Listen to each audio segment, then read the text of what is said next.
This guy farms immortal ogres for points. A monster that no matter how many times you kill it, it will be resurrected again the next day, stronger and faster. Thanks to his skill, decapitation, he drops them in one clean strike and treats the hunt like practice. With the points he earns, he blesses a withered tree into an emperor apple tree, and those apples sell for a crazy amount of money.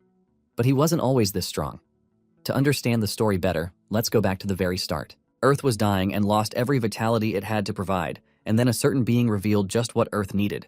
The Absolute being advised to dispatch to another world, and with this, dispatchers, who are now regarded as heroes, left the Earth for other worlds. From the other worlds, dispatchers are able to bring back new things that are essential for humanity's survival. Our MC, Chansu, is working a trash gardening job, but he wishes that he could become a dispatcher too.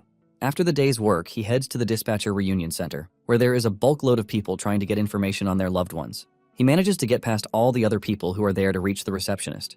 The receptionist checks his log and realizes that Chansu doesn't have enough to pay for the investigation he is requesting. He tells him to come back when he finally has the required money. Chansu begs the man to at least give him some news, but he is pushed out of the way by the next customer.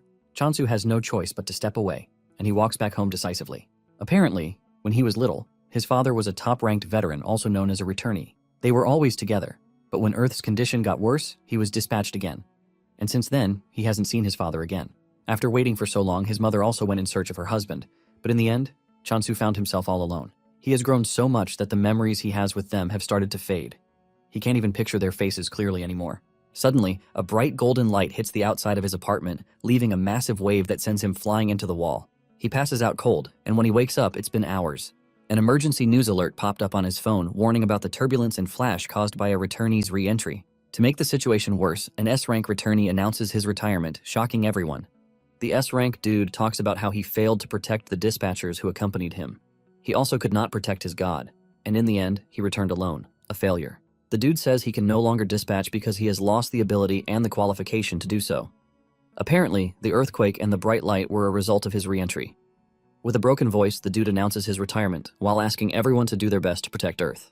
This is basically bad news for everyone because Earth's population has grown below 500 million, making it hard to raise high-ranking dispatchers. Chansu cannot believe that the dude failed at his mission, and he is also retiring from it. Just then, he hears a knock on the door, and he wonders who it could be. He stands and he walks to the door, wondering why he is getting a visit because it is very unusual.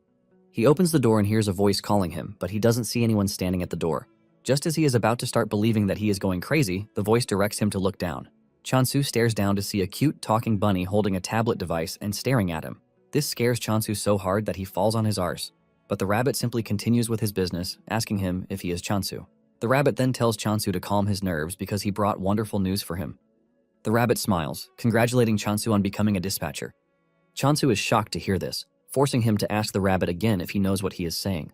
The rabbit admits that Chansu is probably confused, but he assures him that it doesn't take away the fact that he has been chosen. Since Chansu is acting suspiciously, the rabbit suggests that they move to another location. As they walk through an unfamiliar hallway, the rabbit asks Chansu if he has any special skills, because most people have at least one. Chansu then replies that he is the highest in the trash league, which is why he is not even qualified to be a dispatcher. However, he is pretty good at trimming trees or flowers. The rabbit is shocked to his bones when he hears this, and Chansu is also surprised that the dude approached him without knowing that he is worthless. The rabbit then calms himself down, saying there is always a reason for everything. He assures Chansu that he might be worthless, but it doesn't change the fact that he was chosen. Chansu is completely blown away because he never expected to find himself in the dispatch center, which means a chance has finally come for him. They arrive at a very large door, and the rabbit suggests that they go inside to continue their conversation. Before the rabbit could continue with what he was saying, Chansu had reached the door. He tries opening the giant door, but for obvious reasons, the door won't budge. This is when the rabbit disgustingly asks him what he is doing with the door. The rabbit says the entrance they are going to use is to his right. Chansu doesn't want to believe his eyes when he realizes that the rabbit is pointing to a very tiny door, which is a perfect size for the rabbit, not freaking humans. The rabbit says he has never had issues using the door, and Chansu is forced to remind him that he is a freaking rabbit. Believing that the rabbit is nuts, Chansu says he has to leave, and the rabbit asks him if he is sure he is making the right decision. The rabbit reminds him that he has failed every test that he has taken, but in the end, a rare opportunity has come knocking on his door. The rabbit asks him if he thinks an opportunity like this will ever come in his lifetime again. The rabbit tries to tell Chansu that he is not trying to coerce him because he is free to leave if that is what he really wants. After hearing this, Chansu has no choice but to crawl through the small passage to follow the rabbit to his bright, tidy office. This is shocking to Chansu because he was expecting a tiny office. The rabbit then tells him that there is a world that is suited just for him. Chansu is confused by this, asking if there is a different world that fits each person. The rabbit informs him that there is a world called block-type land grabbing, and it has an event in progress. Chansu's eyes light up in shock when he sees this, and the rabbit assumes that he knows about it, but Chansu says it is his first time hearing about it. The rabbit mentions that the world is the most sought after in recent days. Apparently, the world has the unique feature of receiving the divine protection of a god.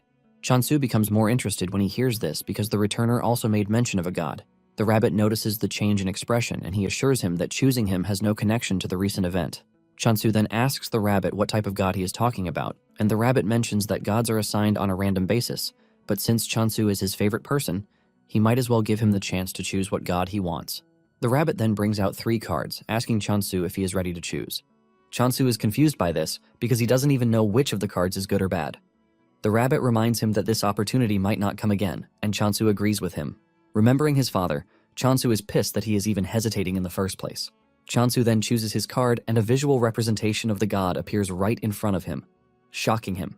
This scares the living daylight out of him, and when he stares at the card that he chose, he realizes that it is the god of negation, with a 44% rate. The rabbit urges him not to be a coward because everything he just saw is nothing but a dramatic effect. With his heart almost out of his body, Chansu is forced to ask just what kind of god would require an effect that almost sends him to the afterlife. In addition, Chansu doesn't think the god is the right choice for him because the name alone spells trouble. Chansu gets back on his feet and nervously asks the rabbit if there is a chance that he can draw the cards again. The rabbit assures him that he can, ultimately shocking him. Chansu quickly draws the card, and just like before, he pulls the god of negation again. Chansu is pissed, and he starts assuming that the draws are a scam because there is no way he is getting the same god every single time. The rabbit then tells him that there is nothing wrong with the cards. Chansu is surprised to see the rabbit change his expression, and then he tells him that he has just one last chance to draw a card. He urges Chansu to choose properly this time around. Chansu is frustrated, and he hopes to just pick anything, which is basically not the god of negation. He draws another card, and this time a bright green light appears, and Chansu's face brightens up with hope. This time around he pulled a card, which is the goddess of abundance, but it has a less than 1% probability. He is about to lose interest when he sees a visual representation of the goddess, and boy, she is freaking hot.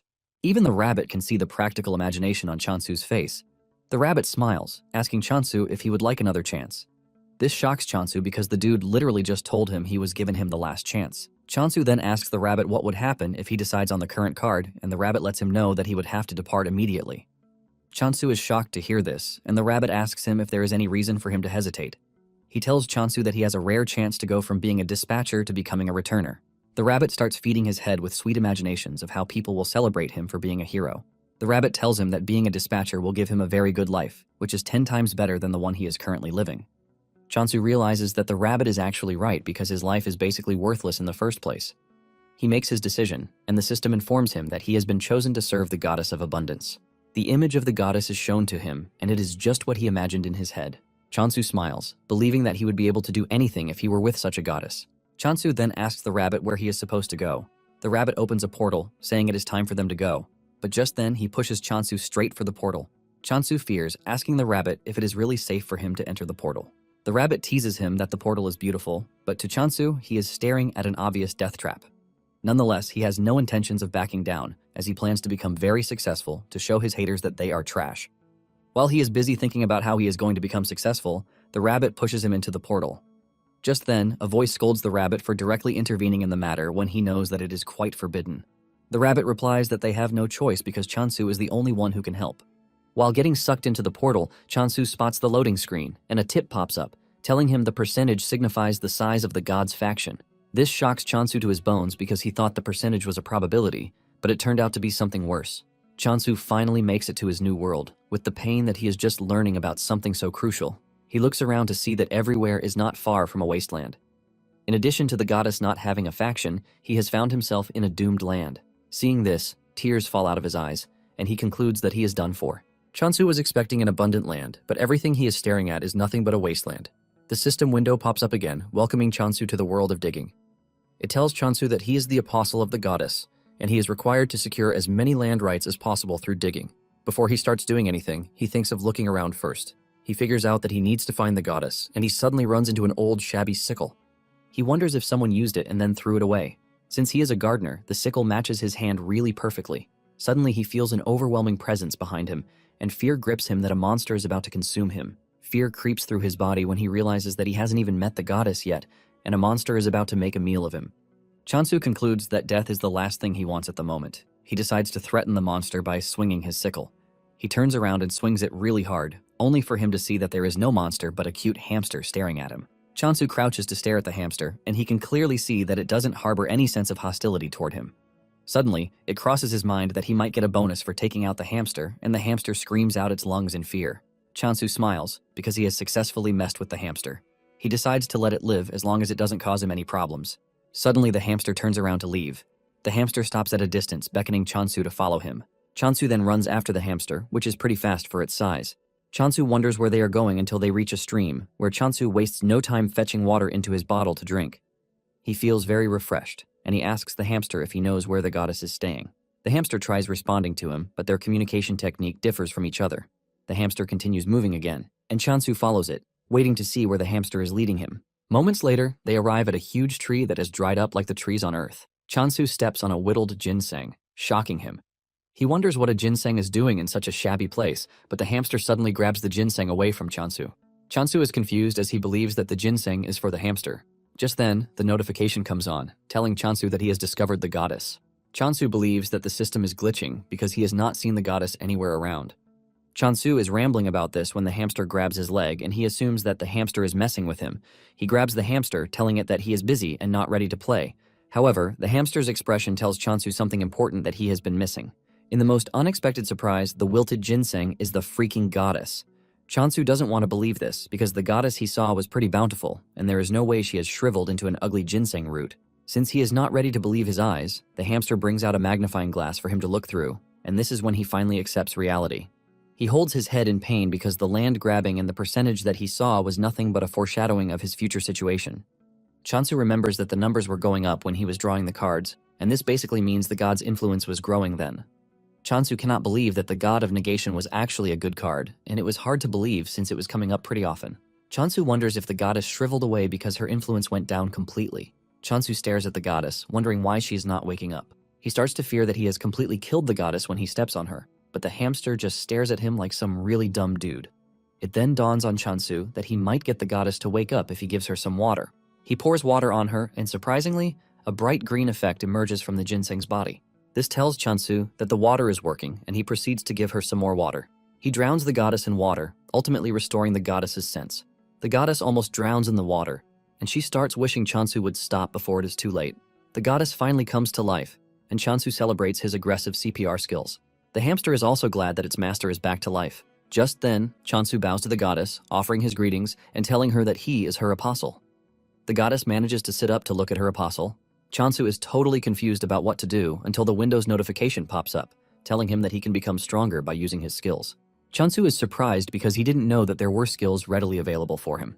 He sees one of the skills, which is the goddess's blessing, and even though there is no description of what the skill does, Chansu assumes that it is for making crops beautiful. Just then, he applies it, and he realizes that the blessing is called decapitation. This shocks Chansu, since decapitation basically means cutting off a head. He doesn't want to imagine himself cutting heads around just to live an abundant life. However, he concludes that there is no way the goddess of abundance would grant him such a violent skill. Chansu turns to the goddess to ask her if he is truly meant to cut somebody's head off, and the goddess's reaction just confuses him. He then concludes that there is nothing else but to decapitate someone. Chansu starts thinking about the several things that this might entail, and then it suddenly dawns on him that the hamster might be ripe for decapitation. The hamster is busy celebrating the revival of the goddess, not knowing that Chansu is staring at him with the most evil eyes ever. The hamster turns around to see Chansu fully armed and ready to turn it into two pieces. Just before the sickle can hit, the hamster makes a run for it. Chansu continues his chase, and realizing that there is no way out, the hamster hides behind the goddess. Chansu calmly tells the hamster that he is not happy with what he is about to do, but it is all for the goddess's sake. Suddenly, the hamster and the goddess start to panic, and when Chansu turns around, he sees a terrifying creature standing behind him. Chansu also notices that the hamster has jumped in front of the goddess, and this is when it dawns on him that the hamster wasn't a monster after all. Chansu admits his mistake and figures out that he has to make amends for his mistake by defeating the real monster standing in front of him. However, the question of whether he can do it remains a thing. Nonetheless, Chansu is a brave dude, and he charges at the monster with the sickle in hand, and thanks to the decapitation skill, he can see exactly where he needs to cut. He activates the decapitate skill, and he leaps at the monster, swinging the sickle so hard that it takes down the monster in one strike. The hamster and the goddess are left in shock when they see this. Chansu casually returns to the goddess like he didn't just do something pretty crazy. Chansu then bows to the hamster for mistaking him for a monster and almost sending him 6 feet underground. He asks the hamster to forgive him, and the hamster smiles before giving Chansu a thumbs up to let him know that he is not holding grudges against him. Chansu is happy to see this, and he gives the hamster a name, Hamstol. The name sounds so good to the hamster that it starts to blush hard from it. Just then, the Windows notification pops up again, telling Chansu that the head of the monster will automatically be transported due to the skill's effect. This is when Chansu finally learns the name of the monster that he killed, which is the Immortal Ogre. Because he has defeated one ogre, a kill count also appears to show him that he can kill as many of them as he wants. Chansu is surprised that the monster is known as the Immortal Ogre when there is nothing really immortal about it. The system comes up with another notification, telling Chansu that the transported offering now belongs to the goddess. Chansu turns to look at the goddess, and he realizes that the goddess has become even fresher than before. It dawns on Chansu that if he continues working hard and terminating monsters, it will, in turn, help the goddess return to her best form. Motivated to see the goddess's hot body, Chansu runs off to find more monsters to kill. He soon runs into a horde of immortal ogres. He gets another tip that there are unidentified points that can only be used by the world system, which means that they cannot be traded between individuals. Chansu is surprised because he didn't know when he acquired the points. Nonetheless, it is a good thing for him, and he figures out that getting rid of the ogres is the next thing on his list. Chansu is glad that he can wield the decapitation skill because it makes killing the ogres easy for him. Chansu dashes toward the ogres, activating the decapitation skill, and he cuts them down with just one swing.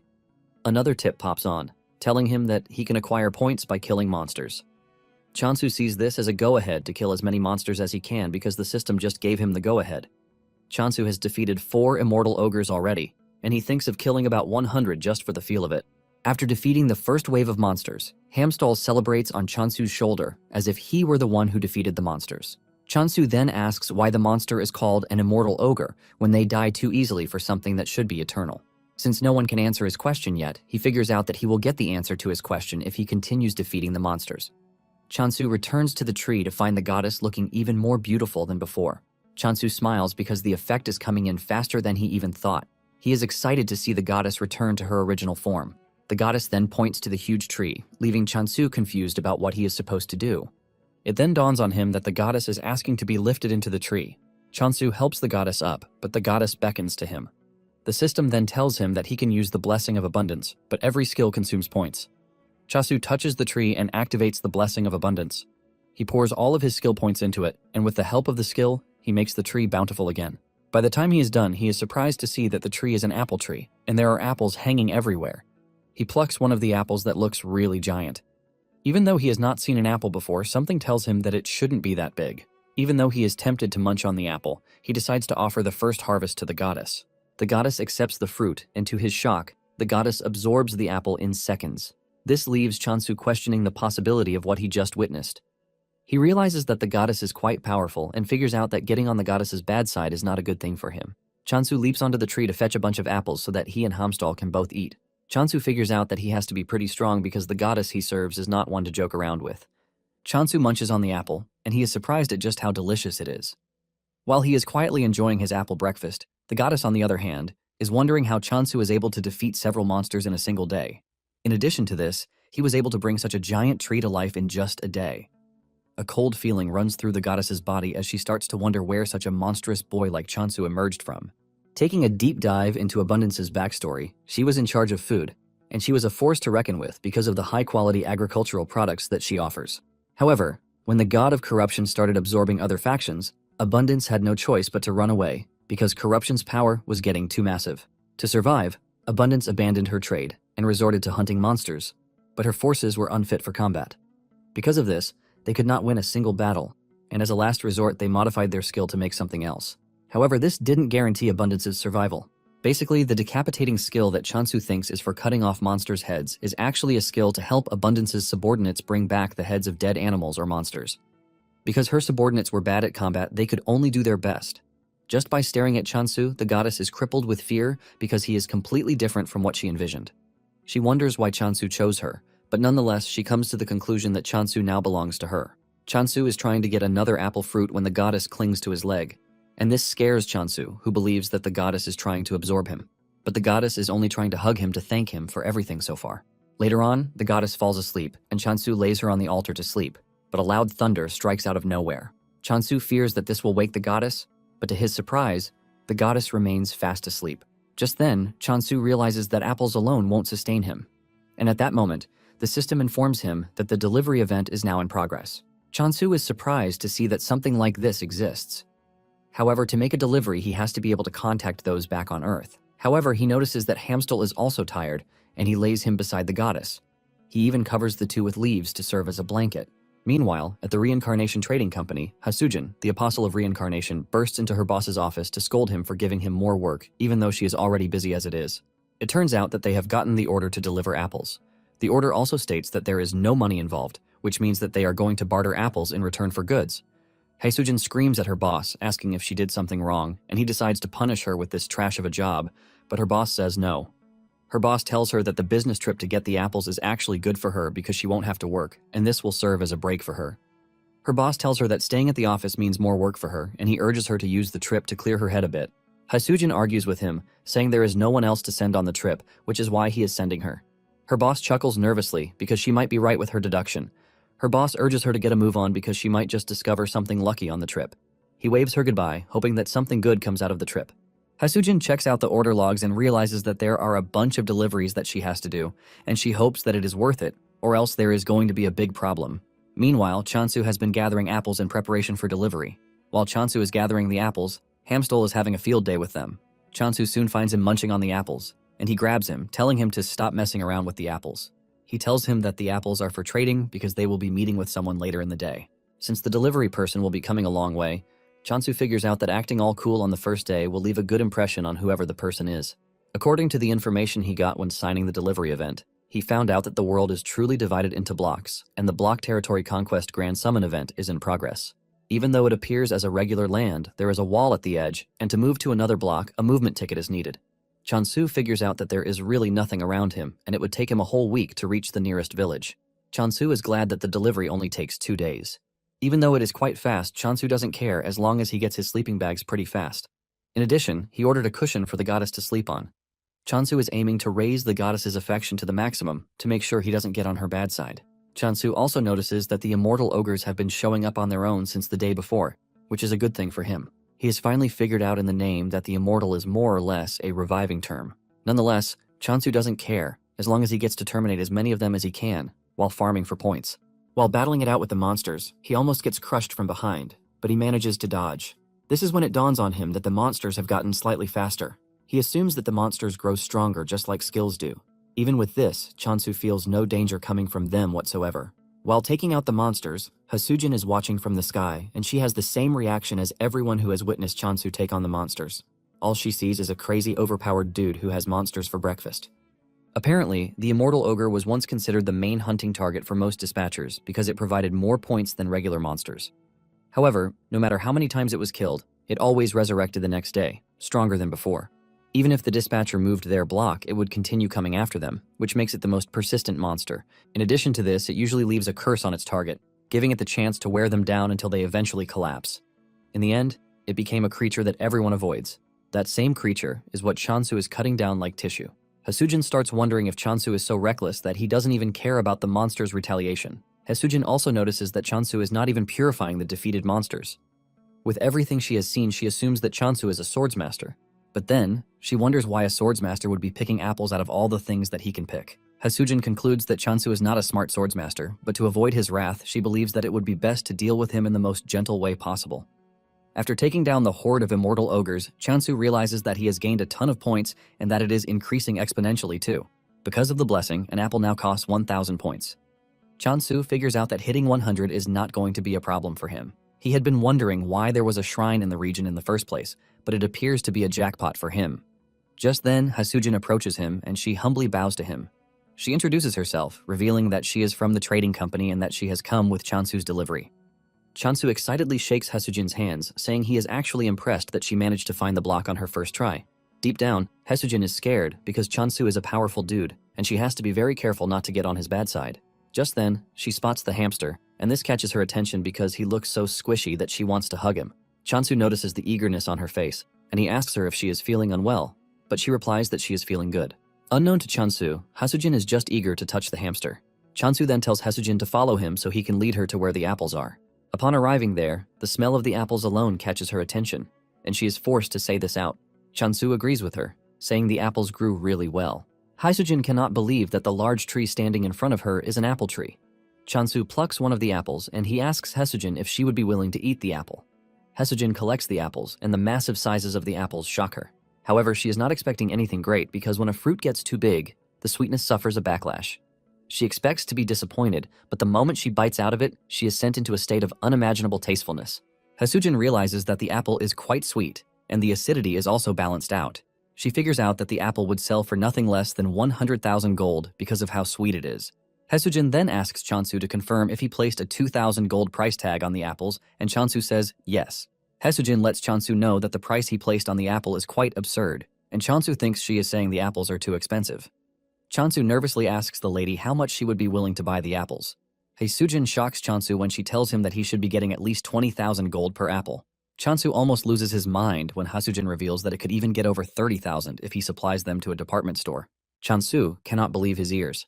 And even though Hasujin could have defrauded him, she doesn't think it would be nice to lose a potential long-term customer. In addition, she is not ready to die just yet, because she believes that this will be her fate if Chansu ever finds out. Hasujin then tells Chansu that the apples are not just apples, but the very first type of apple that has gotten a unique flavor she has not tasted before. Hasujin confesses that the apple holds more value than any regional specialty that she knows. To avoid overstretching things, she suggests that they just put it at 20,000 gold in the meantime. She brings out a formal contract, telling Chansu that the other balance will also be settled once he signs the contract. Chansu collects the pen, and he looks through the contract to see what it entails. Once he sees that it is something favorable to him, he smiles.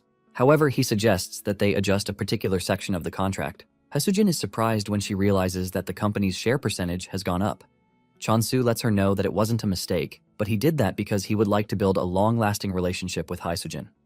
In addition, Hasujin was honest with him about how much the apples are worth. Chansu stretches his hand forward to shake her, and this shocks her.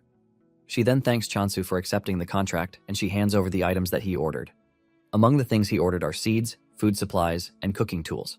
In addition, there is a familiar egg, which is a commemorative gift from the trading company. Hasujin assures him that it will help him with his farming. She hands over the eggs to Chansu and says he might not even need them because he is already raising one. Chansu is surprised because he can't see the said familiar that he is raising. Hasujin then points to Hamstall, believing that Hamstall is Chansu's familiar. Hasujin then tells him that the more points he pours into the egg, the stronger it is going to be when the familiar hatches. However, she urges him to be careful because if he overdoes it, the egg will crack, leading to an automatic failure. She adds that Chansu should stop once the egg starts to tremble. After the instructions, Chansu tells Hasujin that he might just have to try it to get the perfect feel for it. Hasujin asks about the expected harvest and schedule for the apples, and Chansu says one day should be enough. This shocks Hasujin because they are going to be getting daily supplies of apples. After their brief, long, boring conversation, they work out the schedule, the numbers, and the visit dates. After everything has been sorted out, they conclude the first part of their deal. After Hasujin is gone, Chansu walks up to the goddess to thank her for staying hidden when Hasujin was around. Chansu looked at the several supplies that he got and couldn't believe that the sales of apples were lucrative. Nonetheless, he knows that he owes it all to the goddess. Just then, he spots the goddess hugging the eggs, and he realizes that he might have to hatch the eggs sooner. However, he is going to need more points if he is going to do this. To do this, he figures out that killing more monsters is the way forward. Chansu is proud of how things have come so far, but he is not delusional enough not to know that there will be difficulties ahead. Even with the thought of this, Chansu is not scared because he is built to face challenges. When Hasujin returns to the trading company, she tells her boss everything that she saw. She tells her boss that Chasun is definitely Korean, but she assumes that he is a member of the combat factions. Her boss is surprised that a combat-oriented person is able to raise such a good bulk of apples. Hasujin reveals that Chansu took down undead monsters with just a rusty sickle, and he only targeted their heads. Hasujin's boss believes that the dude might be aiming to become a swordsmaster by putting himself in a tough situation, just like a dude Rohan did. Hasujin's boss then says it would be advisable for them to keep Chansu hidden rather than assign guards to his position, and Hasujin agrees with this. While saying this, the dude doesn't stop munching on the sliced apples in front of him until Hasujin grabs his hand, reminding him that they are supposed to eat them together. Back in the world of abundance, Chansu is already pouring points into the eggs to try and hatch them. He wonders if he is going to get a cute or strong monster from the eggs. Just then, the egg cracks, leaving a bright light, and Chansu believes that an SS rank familiar is going to step out of the egg. Chansu's entire smile fades away when he sees a chick popping out of the egg. He cannot believe that all the hype was just for a big chicken when he was hoping to get a worker. He starts wondering what to do with the chick, and the first thing his mind goes to is to raise the chick to eat it. However, he is hesitant because he cannot just cook and eat a chick that he poured 120,000 points into. Because he is trying not to get too attached, he decides to give it the name Ari. Just when he is trying to get familiar with the Ari, the other egg starts to hatch too. Just like before, Chansu is hyped, as he believes that this will come out to be a worker. However, his face crashes in disappointment when a pig emerges from the egg, and Chansu wastes no time giving the pig the name Doji. Chansu is extremely disappointed, leaving him to wonder why he is getting only ingredients. He was told that he was going to get a familiar, but at this point, he thinks he has been scammed. Just then, Ari and Doji walk up to the goddess to greet her, and the goddess urges the two to forgive her for failing to protect them to the very end. The two also apologize for not being able to serve their goddess the way they should have served her. The goddess appreciates their honesty, but tells them that there is something they need to be careful of, and this is her apostle.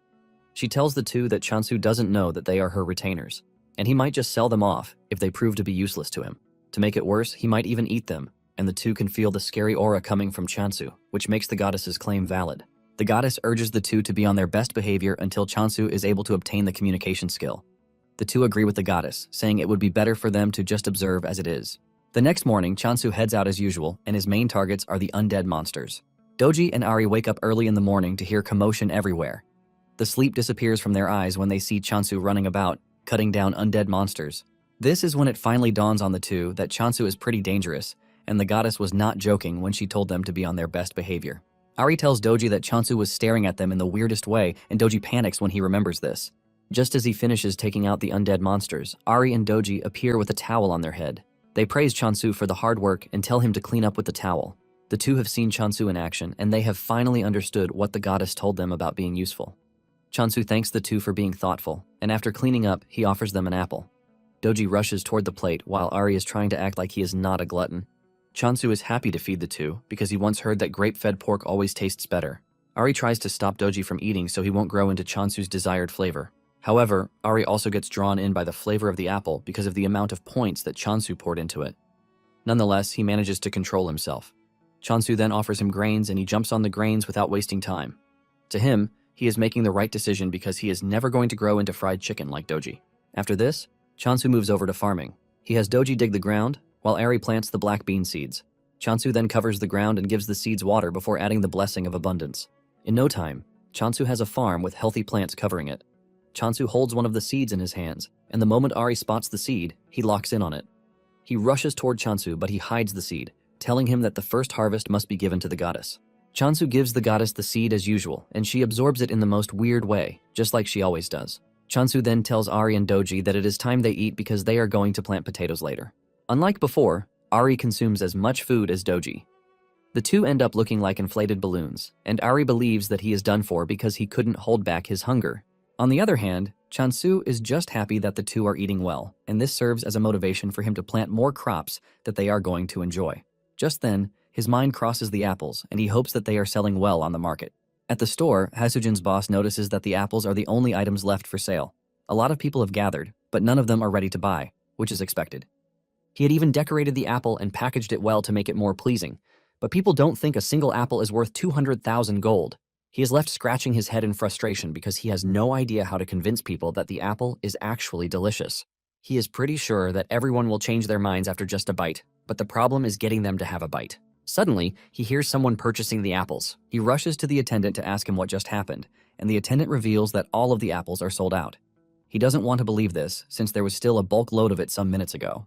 The attendant reveals that someone tasted one and then bought everything. The signature on the payment slip says Rohan, and this is when it dawns on the manager that the person who just patronized them and bought out the apples is none other than Rohan, the pioneer of the handicap training method. Rohan is also known as the unrivaled swordsmaster, which makes him a big deal, and the manager admits that they have struck gold. This ends up making the news big time, and everyone believes that the apples are what Rohan ate to become a swordsmaster. Heisujin's boss, Ryuwu, starts getting calls from everywhere. Everyone wants a box or 100 boxes of the miracle apple.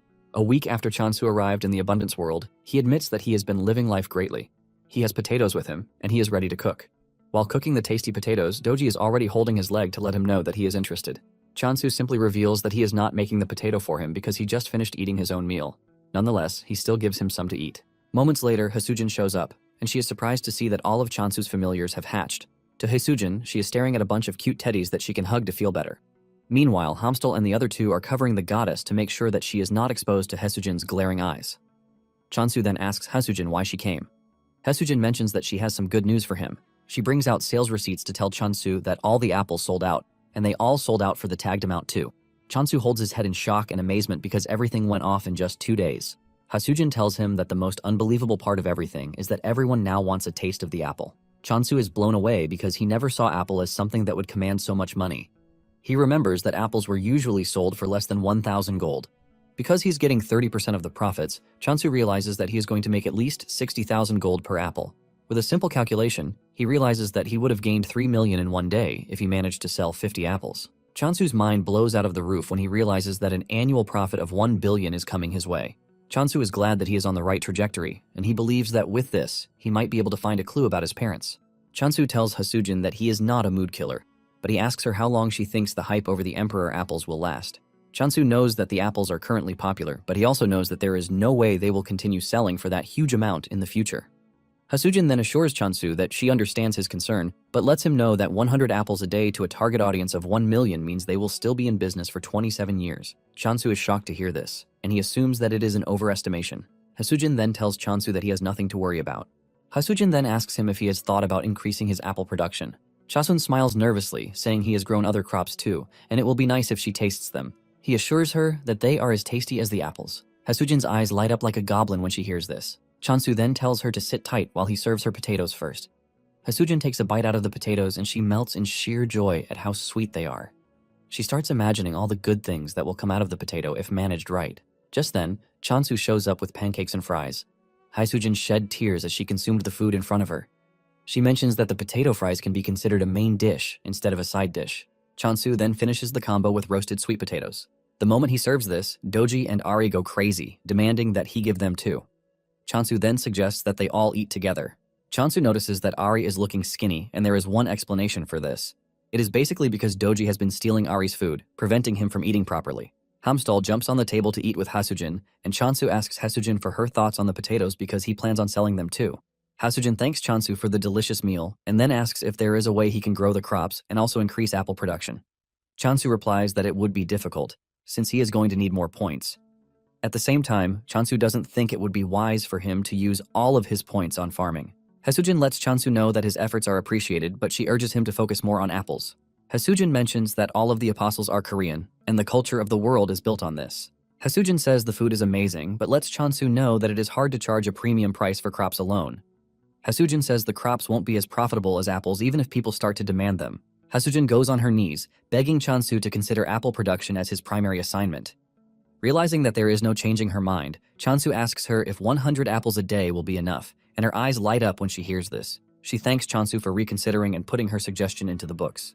The next day, Chansu steps out to hunt monsters as usual. Doji asks Ari if it is important that they follow Chansu every time he steps out, and Ari screams at Doji, telling him that they are the only ones who can keep watch, because Hamstal is basically useless. Unknown to them, Chansu is actually wondering why the two keep following him everywhere, and he assumes that they are combat-type familiars. Chansu doesn't think there is any way actual familiars will be pretty useless to the point that the only thing they can offer is to eat. His conviction soon goes down the drain when he sees the two getting chased down by an undead monster. Chansu blames himself for thinking the two are worth the hype he was giving them in the first place. Just then, Doji trips, giving the undead monster the chance to close down on him. Chansu tries to reach him, but the distance is just too much for him. Chansu tries getting the monster's attention by screaming, but even this doesn't work. Chansu swings his sickle, but even this proves to be useless because the range is short. Suddenly, the monster dies, shocking Chansu because he knows that the sickle didn't reach the monster. Just then it dawns on him that the skill might have been upgraded, and the skill range has increased. Chansu tries it out by staying at a distance and swinging the sickle at the monsters. With just one strike, he takes out multiple targets and the window pops up, alerting him about the newly obtained range of the skill. In addition, he gets a new skill, mass decapitation, and this shocks Chansu, but he figures out that this would allow him to handle more monsters. Chansu goes on a rampage, cutting down several monsters, and this scares Ari and Doji. The two immediately run back to the goddess, who is shocked to see them back so soon. Ari tells the goddess that Chansu might have gotten stronger, but at the same time, obtaining the communication skill is also important. The goddess then urges her retainers to calm down because she never granted such a skill. Doji then tells the goddess that the name of the new skill is mass decapitation, and this name itself shocks the goddess. Fear crept through her body as she thought about this because it was her first time hearing it. Even the goddess has no idea what type of person Chansu is at this point. She assumes that he is a grim reaper sent from hell. Just then, the goddess tells the two that she might actually have an idea of what is happening. Doji hears this and his head goes into overdrive, believing that the goddess was truly the one who bestowed the skill upon Chansu. Ari is forced to slap Doji for being so dumb, and he tells him to hear what the goddess has to say before coming up with his trash ideas. Ari then asks the goddess what she thinks happened, and the goddess replies that the apostle's skill has evolved. The goddess mentions that decapitation skill is a modified version of the harvesting skill. She reminds them that the evolved skill allowed the user to engage in a wide range of harvesting, just the same way that the goddess thinks Chansu's skill has evolved into mass decapitation. Ari is surprised to hear this, and he mentions that this was something first-year apostles only could do.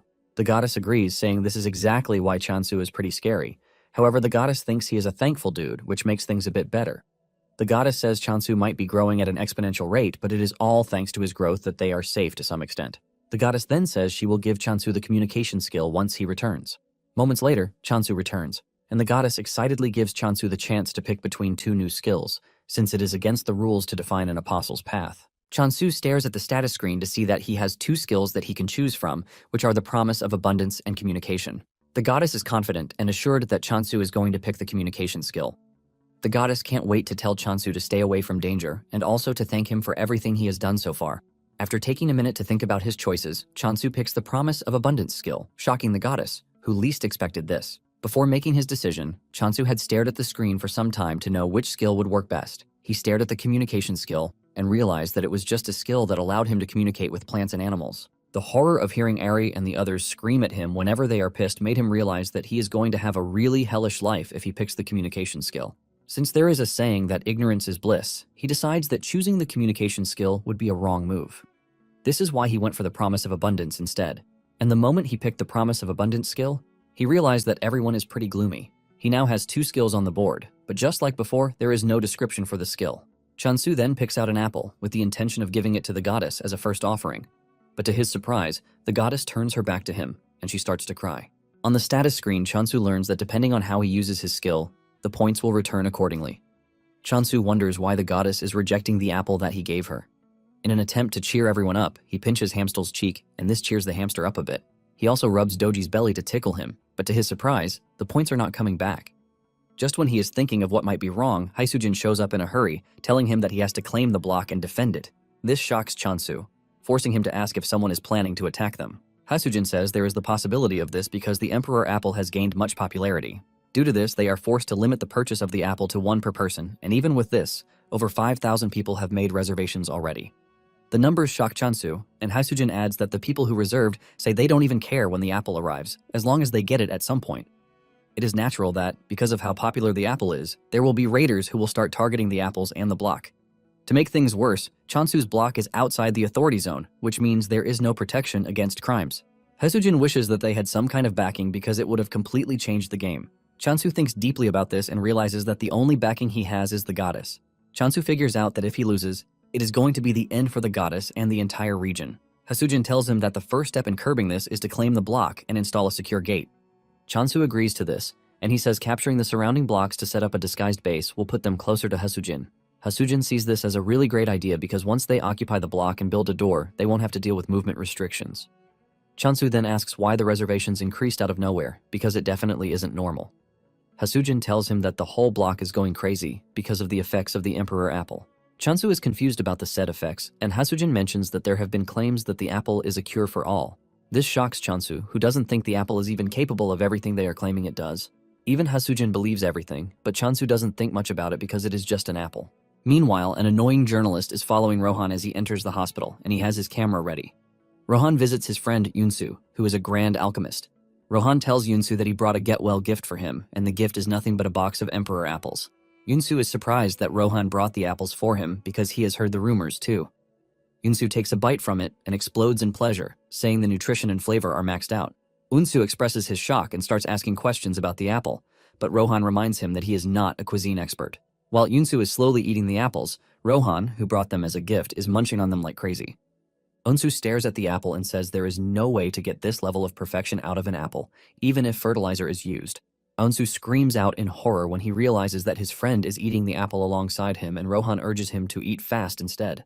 Yunsu proudly tells Rohan that he doesn't care because he can easily call the Sunhwan department store and just order his own box of apples. Yunsu's hope is ultimately shattered when he learns that he might be an important person, but this doesn't mean much because the store is already overloaded with reservations. Yunsu tries to get them to sell to him by offering triple the price, but even this doesn't work. While the two are having fun, the reporter is busy taking pictures of them. In no time, an article is released stating that it was the Emperor Apple that helped Yunsu get out of the hospital. Ryuwoo bursts out in anger when he sees this because they are already battling countless rumors, and the article is basically adding fuel to the fire. Ryuwoo cannot believe that everyone thinks the apple is a miracle cure. Back in abundance, Chansu tells the goddess that he needs to step out for a bit to take over the surrounding blocks. Chansu tells Doji and Ari that they will be in charge of protecting the goddess. The goddess is shocked that Chansu is stepping out to claim territories, and she assumes that it is because he just got a new skill, which is not even a combat skill. The goddess grabs his leg to prevent him from leaving because it is dangerous. Since Chansu can't understand the goddess, he assumes that the goddess is holding on to him because she now needs protein. Chansu smiles, asking if beef will be fine with them. Chansu excitedly heads into the storage room to get the frozen beef that he ordered earlier. Chansu is excited because it is basically the first real meat that he has gotten his hands on. Back on Earth, he only feasted on lab-grown meat. Chansu excitedly puts on the stove and he starts grilling the meat. He admits that the smell is definitely on a different level from the cultured meat he has always eaten. Doji is already excited to eat the meat, but Chansu tells him that the meat is for the goddess. Even Ari is disappointed because Doji just ate, and he is already eager to jump on grilled meat. All while he is preparing the meat, the goddess looks absolutely mad, and Chansu believes that she is just hungry. Moments later, he finishes the meat and hands it over to the goddess, but to his surprise, the goddess trashes the delicious-looking meat. This shocks Chansu, who thinks the meat is spoiled, which is why the goddess threw it on the ground. Chansu takes out a part of it to try it to see if it is good, and he concludes that it is sweet. However, he believes that something is missing because it doesn't have the shock value of when he first had the apple. He assumes that this is the reason the goddess didn't eat either. Unknown to him, the goddess is crying so that he wouldn't go. But sadly, he can't hear her since he foolishly ignored the communication skill. On the other hand, Ari and Doji are celebrating because Chansu tells them that he is going to bring delicious meat for them when he comes back. That night, Chansu steps out just as planned. And while Ari and Doji are sleeping like logs of wood, the goddess stays awake, totally worried. Chansu arrives at the edge of the block, and the system asks him if he wants to move to the next block. Chansu then accepts the option, and he finds himself in the next block, but everywhere is pitch black. He uses the lantern to gain some visibility, and he realizes that he is in a jungle, which is completely different from where he was before. Suddenly, a swarm of flying monsters dashes toward his location, and because they are too small, Chansu makes a run for it. They are so small that he can't even target their necks, and he figures out that running back to where he came from is his best option. Suddenly, the undead monsters cross over from the other block. Chansu is shocked to see them, but before he can make a violent move, he realizes that the monsters are on his side. Since he can't hear them, he doesn't know that the undead monsters are ready to protect him from other monsters because they believe that they are the only ones who have the right to kill Chansu. To make sure that they can uphold this, they are ready to protect him. The undead monsters then head straight for the bugs to start wiping them out, giving Chansu the chance to retreat back into his own block. Just then, the system informs him that he has earned bonus points from defeating evolved monsters. This shocks Chansu because he is basically earning points from the monsters that the immortal monsters defeated. Chansu smiles evilly because he has somewhat hit a goldmine of points. He realizes that this changes everything because he is gaining points, and his customers are also increasing. The undead monsters that he was once running from are now bonuses to him. Back at the department store, Haesujin complains about the number of calls and orders that they have gotten. Ryuwoo confesses that they have been allowing the rumors to fly for so long, but he doesn't think they can allow it to spiral any further. To curb the entire problem, he tells Haesujin that any mention of the Emperor Apple is strictly forbidden. He says there will be no more response to inquiries or interviews. He suggests that they greet all questions with silence and indifference. Haesujin thinks this might not be feasible because it is going to be total chaos. Ryuwoo argues, saying they can't let out a word again even if they are threatened. Just as he mentions this, a sword appears on his neck, making his joke turn into reality. A voice appears from behind, apologizing for startling them. Ryuwoo turns around to see that the person who held a sword to his neck is the swordsmaster, Rohan. Ryuwoo is crippled with fear, and he asks Rohan why he has come to the office. Rohan says he has talked to Ryuwoo's boss already, but he didn't give him the answer that he wanted. However, he hopes that Ryuwoo will be more cooperative. Rohan then drops the big question, asking Ryuwoo who is responsible for growing the Emperor Apple. In addition to this, he wants to know where the said person is. Ryuwoo immediately runs behind Haesujin, telling her to explain things to the scary Rohan. Haesujin is shocked that Ryuwoo is hiding behind her when he is the senior and should be the one explaining things. Ryuwoo frantically tells Haesujin that he never thought Rohan would bring a real sword to a civilized talk. Haesujin is ultimately disappointed, and she finally understands the saying that bosses are trash. Even though she is scared, Hasujin stands her ground, telling Rohan that the company doesn't joke with their clients' information. The moment Rohan hears this, he pulls out his sword and the two almost faint from fear. Surprisingly, Rohan drops the sword on the floor instead of ripping them apart with it. Rohan then tells the two that he doesn't need them because he is just going to find the farmer by instinct. After saying this, he turns around to leave, shocking Ryuwoo and Hasujin. Hasujin has no idea what is happening, and he asks Ryuwoo what the dude meant by instinct. Ryuwoo reveals that swordmasters usually have instincts that are far better than those of a regular person. He tells Hasujin that he once heard that Rohan solved many problems in the past using his instinct only. Hasujin is blown away by this, leaving her to wonder if what Rohan just said is possible. 2 days later, Chansu was waiting for the arrival of Rohan because Hasujin had already gave him the heads up. He wonders why Rohan has not shown up at his doorstep even after 2 days. Suddenly, he gets the notification that someone has entered the block. Without a doubt, he figures out that it has to be Rohan. He stands by the door, waiting for him to enter any minute, but to his surprise, no one enters. He assumes that there is a glitch in the system since all visitors are expected to enter through the gate. He checks through the system again, and he figures out that it is not a glitch. He decides to check out the surroundings just in case, and suddenly he is hit with a big surprise. Chansu watches as Rohan tears down a section of the barrier with nothing but his sword. Just the sight of Rohan sends chills down his spine, and Rohan walks up to him, asking him if he is the apple cultivator. Chansu tries to hide his nervousness by welcoming Rohan the best way he can. Rohan goes straight to the point, telling Chansu that he is there to buy apples. Chansu is shocked by the sudden request, and he asks him how many apples he plans to buy.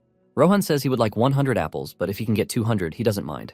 This shocks Chansu and he screams out, telling Rohan that what he just requested is practically impossible. Chansu mentions that the limit to apples that he can sell is 50. Without arguing, Rohan says he is fine with 50 apples. Chansu then asks him what price he is willing to offer for the apples, and Rohan says 200,000 gold each. This shocks Chansu, who tells Rohan that they don't offer packaging like the stores, but Rohan doesn't mind one bit. Chansu also asks him if he is aware that he just mentioned the department store pricing, and Rohan assures him that he is aware. The amount of money Rohan is offering is so crazy that Chansu is already thinking of selling more for him. Chansu then takes Rohan to the apple tree, and Rohan is already salivating from the delicious apple he is about to eat. Chansu walks up to the tree, and he activates the Blessing of Abundance skill. Without delay, several apples pop out on the tree, and Chansu whips out his sickle, telling Rohan to give him a moment while he harvests the apples. However, Rohan tells him that there is no need for this. He brings out his sword, and in seconds he cuts down all the apples, leaving Chansu in a state of horror. He doesn't want to believe his eyes, and he just assumes that what just happened is nothing but a bug. After concluding the deal, Rohan sends Chansu the agreed-upon money, and he assures him that he will be visiting again next time. Just as Rohan is about to leave, Chansu stops him. Chansu figures out that Rohan might be a big help to him concerning the new block. Chansu then asks Rohan if he is interested in other crops because he just grew them, and he is pretty sure that Rohan is going to love it. With a straight face, Rohan asks him what kind of crops he is talking about, and Chansu says potatoes. He has not even finished saying this when Rohan says he is not interested. Chansu pushes further, saying he has sweet potatoes and beans, but Rohan's answer remains the same. After denying all of his requests, Rohan says he is going to leave. Realizing that Rohan is integral to his plan, Chansu makes a desperate move to tell Rohan that he is going to give him more apples than what they agreed upon. Chansu can sense that Rohan is not a bad person, even if he appears to be strange and wild. Chansu then tells Rohan that he needs to take over another block if he is going to continue with the steady supply of apples. To do this, he tells Rohan that he is going to need his help, and in return, he will pay him with apples. Chansu is wondering if his plan will work when Rohan walks up to him, telling him that he has agreed to the offer. Without wasting time, Rohan heads to the new block, with Chansu running after him just to keep up. Chansu is surprised that Rohan is heading to the block immediately, and he starts wondering just how strong the dude can be. Chansu notices that the ground is wet with a strange liquid, which is very different from his own block. Chansu is staring at his dirty shoes when a monster appears behind him. Before the monster can make a meal of him, Rohan drags him off, telling him to stay behind him because hanging around is dangerous. Chansu cannot believe that Rohan is using the word dangerous when he is the one who is the dangerous one. Chansu is surprised that he almost got eaten by a monster disguised as a plant.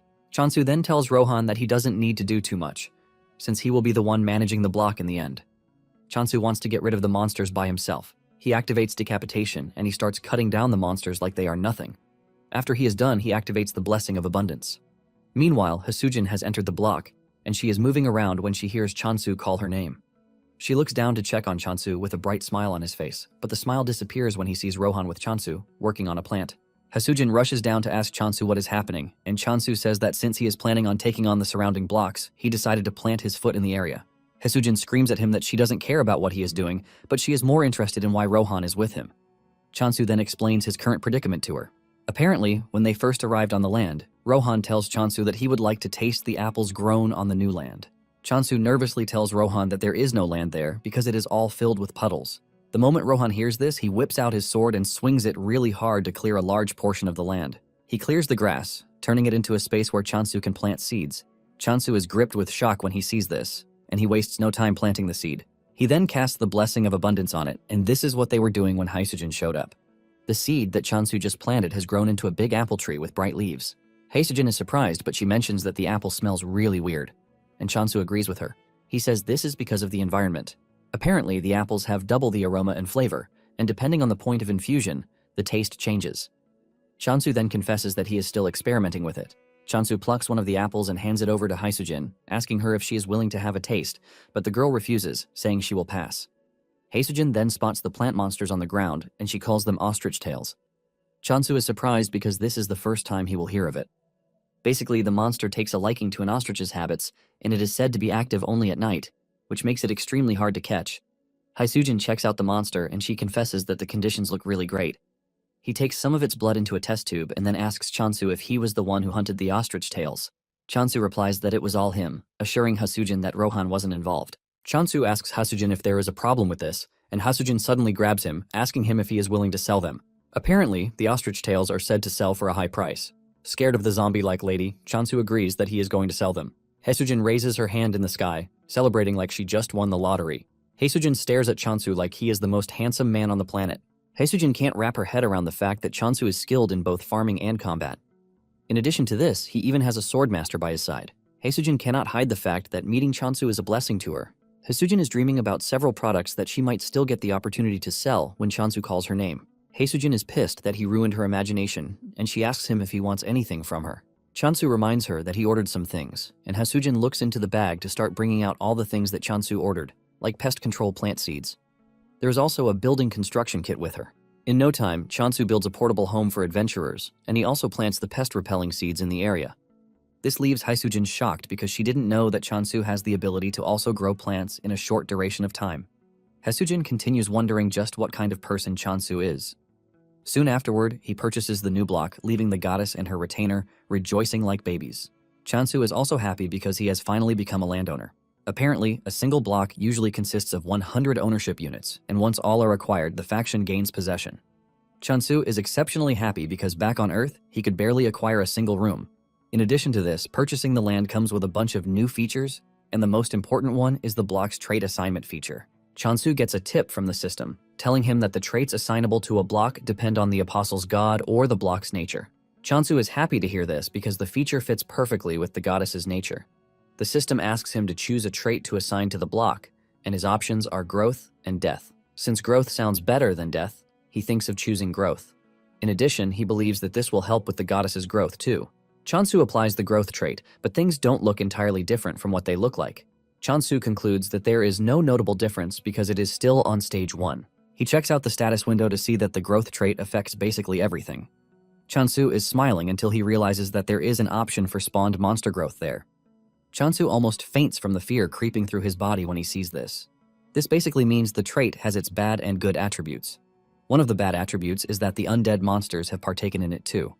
Even though they have grown, Chansu is relieved that they are still manageable. Chansu heads out as usual to take on monsters, and he easily takes them down as usual. He is glad because the undead monsters growing stronger also means more points for him. Suddenly, Rohan appears behind him, shocking him because he didn't even sense his presence. Chansu figures out that Rohan has come to see him because his apple is already finished. Rohan wonders what Chansu meant by already, and Chansu reminds him that it has not even been a week since he got the last batch. Chansu concludes that Rohan is just going to die from eating too many apples. Chansu then asks him how many apples he needs, and he replies that he wants 120, but if he can get more, he won't mind. Chansu then tells Rohan that he would have to adjust the flavor because of the change in environment. He says Rohan will taste one for free. Unknown to Chansu, the goddess and her retainers are gathered under the apple tree. He is shocked when he gets there to find them playing around. The group almost sinks into the ground when they spot Rohan, since he looks pretty dangerous. Suddenly, Rohan swings his sword, and Chansu believes that he is aiming for the group. He dives to protect them, but in the end, Rohan was just aiming for the apples. Chansu believes that Rohan has not sensed the presence of the goddess, since he called them familiars. Just then, Rohan says he can sense the growth trait on the block, and because of this, he would like to stay and train, but he assures Chansu that he is going to pay. Chansu becomes interested when he hears that Rohan is willing to pay, and he asks him how much he is offering. Rohan smiles while telling him the amount of money he is ready to throw out. This sends Chansu into a state of ecstasy, and he immediately shakes Rohan's hand, welcoming him as his esteemed customer. Rohan asks him if he thinks his request is possible, and Chansu says yes. However, he wants to know if the environment will not be torn in half, and Rohan assures him that it won't. Chansu also asks if things will suddenly explode out of nowhere, but Rohan assures him that he has nothing to worry about. Chansu then tells Rohan that he doesn't have the power to manufacture monsters, since he doesn't even have lots of points to spare. Rohan lets him know that he doesn't need his help to sort out monsters because all he needs is a space in the corner. Chansu is surprised to hear that this is all Rohan needs. Chansu has no issues with this, but he tells Rohan that there is something else he wants aside from money. Chansu lets out his heart, saying he would like Rohan to be his guard. Since the world they are living in is prone to being in danger every time, Chansu thinks it would be better for Rohan to protect. After all, Rohan is one of the best swordsmen out there. Rohan replies that he will consider Chansu's offer if he can enhance the growth effect. Chansu is glad to hear this, and he assures Rohan that he is going to enhance the growth rate by 50,000 points every day. In addition, he's willing to provide 10 apples daily. Rohan is more concerned about the apples, and he asks if they can be purchased differently. Chansu then assures him that he doesn't have to worry about the apples. Meanwhile, Doji and the others are shaking in fear because it seems Rohan will now be staying with them. On the other hand, Chansu thinks the familiars will be happy because they have a swordsmaster protecting them. Chansu turns around to see a different reaction from the group. Rohan also sees this, but Chansu lies, saying the group is only shy because he is new. Chansu tries to get them to become familiar with Rohan, but the group runs away instead. Chansu cannot believe his eyes, but he moves past the embarrassing moment to tell Rohan his first request. Later on, the two are inspecting the other block when Rohan senses something behind the brushes. They walk over to check it out, only to find a cat lying there. Chansu is surprised because he wasn't expecting any other animals like Hamstal to be in the area. Because of how relaxed the cat looks, Chansu believes that it is not dangerous, and before Rohan can stop him, Chansu walks up to the cat to pet it. The cat wakes up to see an ugly face standing over it, and it jumps away like it just saw a ghost. The cat hisses at Chansu, which almost sends a chill feeling down his spine. The status window then informs Chansu that the cat is actually the Apostle of Negation, and it has declared war on his block. Chansu is shocked that the Apostle declared war on him just because he patted it a bit. With tears in his eyes, he asks Rohan if the cat is the Apostle of Negation because it has declared war on him. But Rohan believes that the dude is saying trash. Chansu suspects that the cat is mad because he was touched without permission. Chansu walks over to the cat to try to settle their differences while wondering why he has to fight a little cat. Just then, Rohan shocks him, telling him that he won't be fighting the cat. Rohan says the apostles he will be fighting will appear through the block's border very soon. Surprisingly, Rohan says they will be human. Chansu is shocked to hear this because it was easy for him to kill monsters, but humans are a different story. As if Rohan knows what he is thinking, he tells him that he is free to kill Negation. Rohan lets Chansu know that they have the option to resurrect at the temple. Chansu is shocked to hear this, and he asks Rohan if he is talking about a checkpoint, and Rohan says yes. Chansu considers this an unfair advantage because he and his group don't have the luxury of just getting a second chance if they mess up. Negation apostles, on the other hand, can act recklessly and not suffer the consequences that come with it. Chansu is hyped for the battle, since he is at a disadvantage, and he asks Rohan if he is going to help him with the battle ahead. Rohan replies that he is willing to help if he can. Just as predicted, a group of Negation-loyal monsters and human apostles appear in the block. One of them holds a megaphone in his hand, and he makes a loud announcement telling Chansu to show himself. At the alchemy headquarters, Hasujin has taken the ostrich tail sap for examination. She is thinking about just how impressive Chansu is. She believes that Chansu is strong the way he is with the help of an artifact. Apparently, an artifact is a divine item that is created for those close to a god. Sometimes it is formed from remnants of a dead god, which in turn grants the user the opportunity to use the god's power. After thinking this through, Hasujin doesn't think Chansu is using an artifact because they are hard to use unless they match the deity's nature. Hasujin is thinking about the future possibilities of things when Unsu rushes into the room. Hasujin is shocked and even more shocked when Unsu starts walking toward her. Unsu has the ostrich tail sap with him, and he screams at Unsu, asking him where he got the sap from. The question shocks Hasujin, but without a doubt, she knows that something crazy is about to happen again. Back at Chansu's block, the apostles urge him to step out before they get tired of searching for him. Unknown to them, Chansu and Rohan are hiding in the nearby bushes. Chansu wonders why the dudes are acting recklessly, and he asks Rohan if he thinks this is because they can resurrect even if they die. Rohan confirms this, saying they are probably acting that way due to the chances of getting resurrected. Even though they have little time to engage the enemies, Chansu is relieved to have Rohan at his side. He is basically putting all of his faith in Rohan. Just then, Chansu steps out of his hiding place, holding his sickle. The apostle stares at Chansu like he is some kind of weakling, and he tells him to bring him apples. Another dude makes fun of Chansu, telling him that he is outnumbered and that he has no chance against them. However, the team starts getting nervous because they can't see Chansu do anything, which is pretty weird. After some minutes of silence, Chansu finally speaks out, telling the apostle that he is nothing but trash and that he is not worth worrying over. Chansu is confident that he has the Swordsmaster backing him, and before the negation dudes will have to get the chance to do something crazy, Rohan would have dealt with them. The apostle is pissed by this, and he gives Chansu one more chance to surrender the Emperor apples. Chansu retorts, telling him to head to the department store if he really wants to eat apples. The apostle is overtaken with rage because of Chansu's big mouth, and he asks him if he can handle the consequences of his arrogance. Chansu further breaks the dude's ego by telling him to go ask his mother all the trash questions he is asking him. Chansu's words hit the dude at the spot where he wants, and he angrily tells his subordinates to kill Chansu. At the alchemy office, Unsu is pestering Hasujin about where she got the sap. Hasujin feels like telling him, but she mentions that customers' information is confidential. Unsu then tells her that he only asked because of the labor fee. Unsu comes clean, saying the ostrich tail sap that Hasujin brought has a higher purity percentage than the regular ones, which is always hard to maintain their purity level. Unsu brings out a contract sheet and hands it over to Hasujin, asking her if she can continue supplying them with the sap. Hasujin replies that she might have to ask the cultivator first, and Unsu suggests that they sign a provisional contract. Unsu is happy to hear this, and he lets Hasujin know that whoever is responsible for the sap will always be welcome to the alchemy department. Back to the standoff between Chansu and the negation apostles, the lead apostle notices that Chansu is pretty calm for someone who is outnumbered. He wonders why Chansu is so confident, and on the other hand, Chansu is thinking of how he is going to take down the skeletons approaching him. As the skeletons rush toward him, Chansu activates the mass decapitation skill, and he wipes out the entire skeleton team in one fell swoop. The apostle is surprised to see his subordinates flying in the air like they are feathers. Chansu piles on the misery by telling the apostle that his subordinates are quite weak. Chansu stands above the bones, asking the apostle if he is ready to surrender. However, the apostle is not about to lose to some derated farmer. The apostle brings out an orb, and using the orb, he summons a giant monster called Heracles. Heracles looks absolutely terrifying with a lion's head attached to his left shoulder. Instead of running off in fear, Chansu still finds a way to trash talk the apostle, telling him that he is very bad at giving names. The apostle laughs at Chansu, telling him that he is about to regret his actions because Heracles is a weapon worth lots of money. The apostle then orders Heracles to go after Chansu. Heracles swings his giant punch, but he easily dodges it.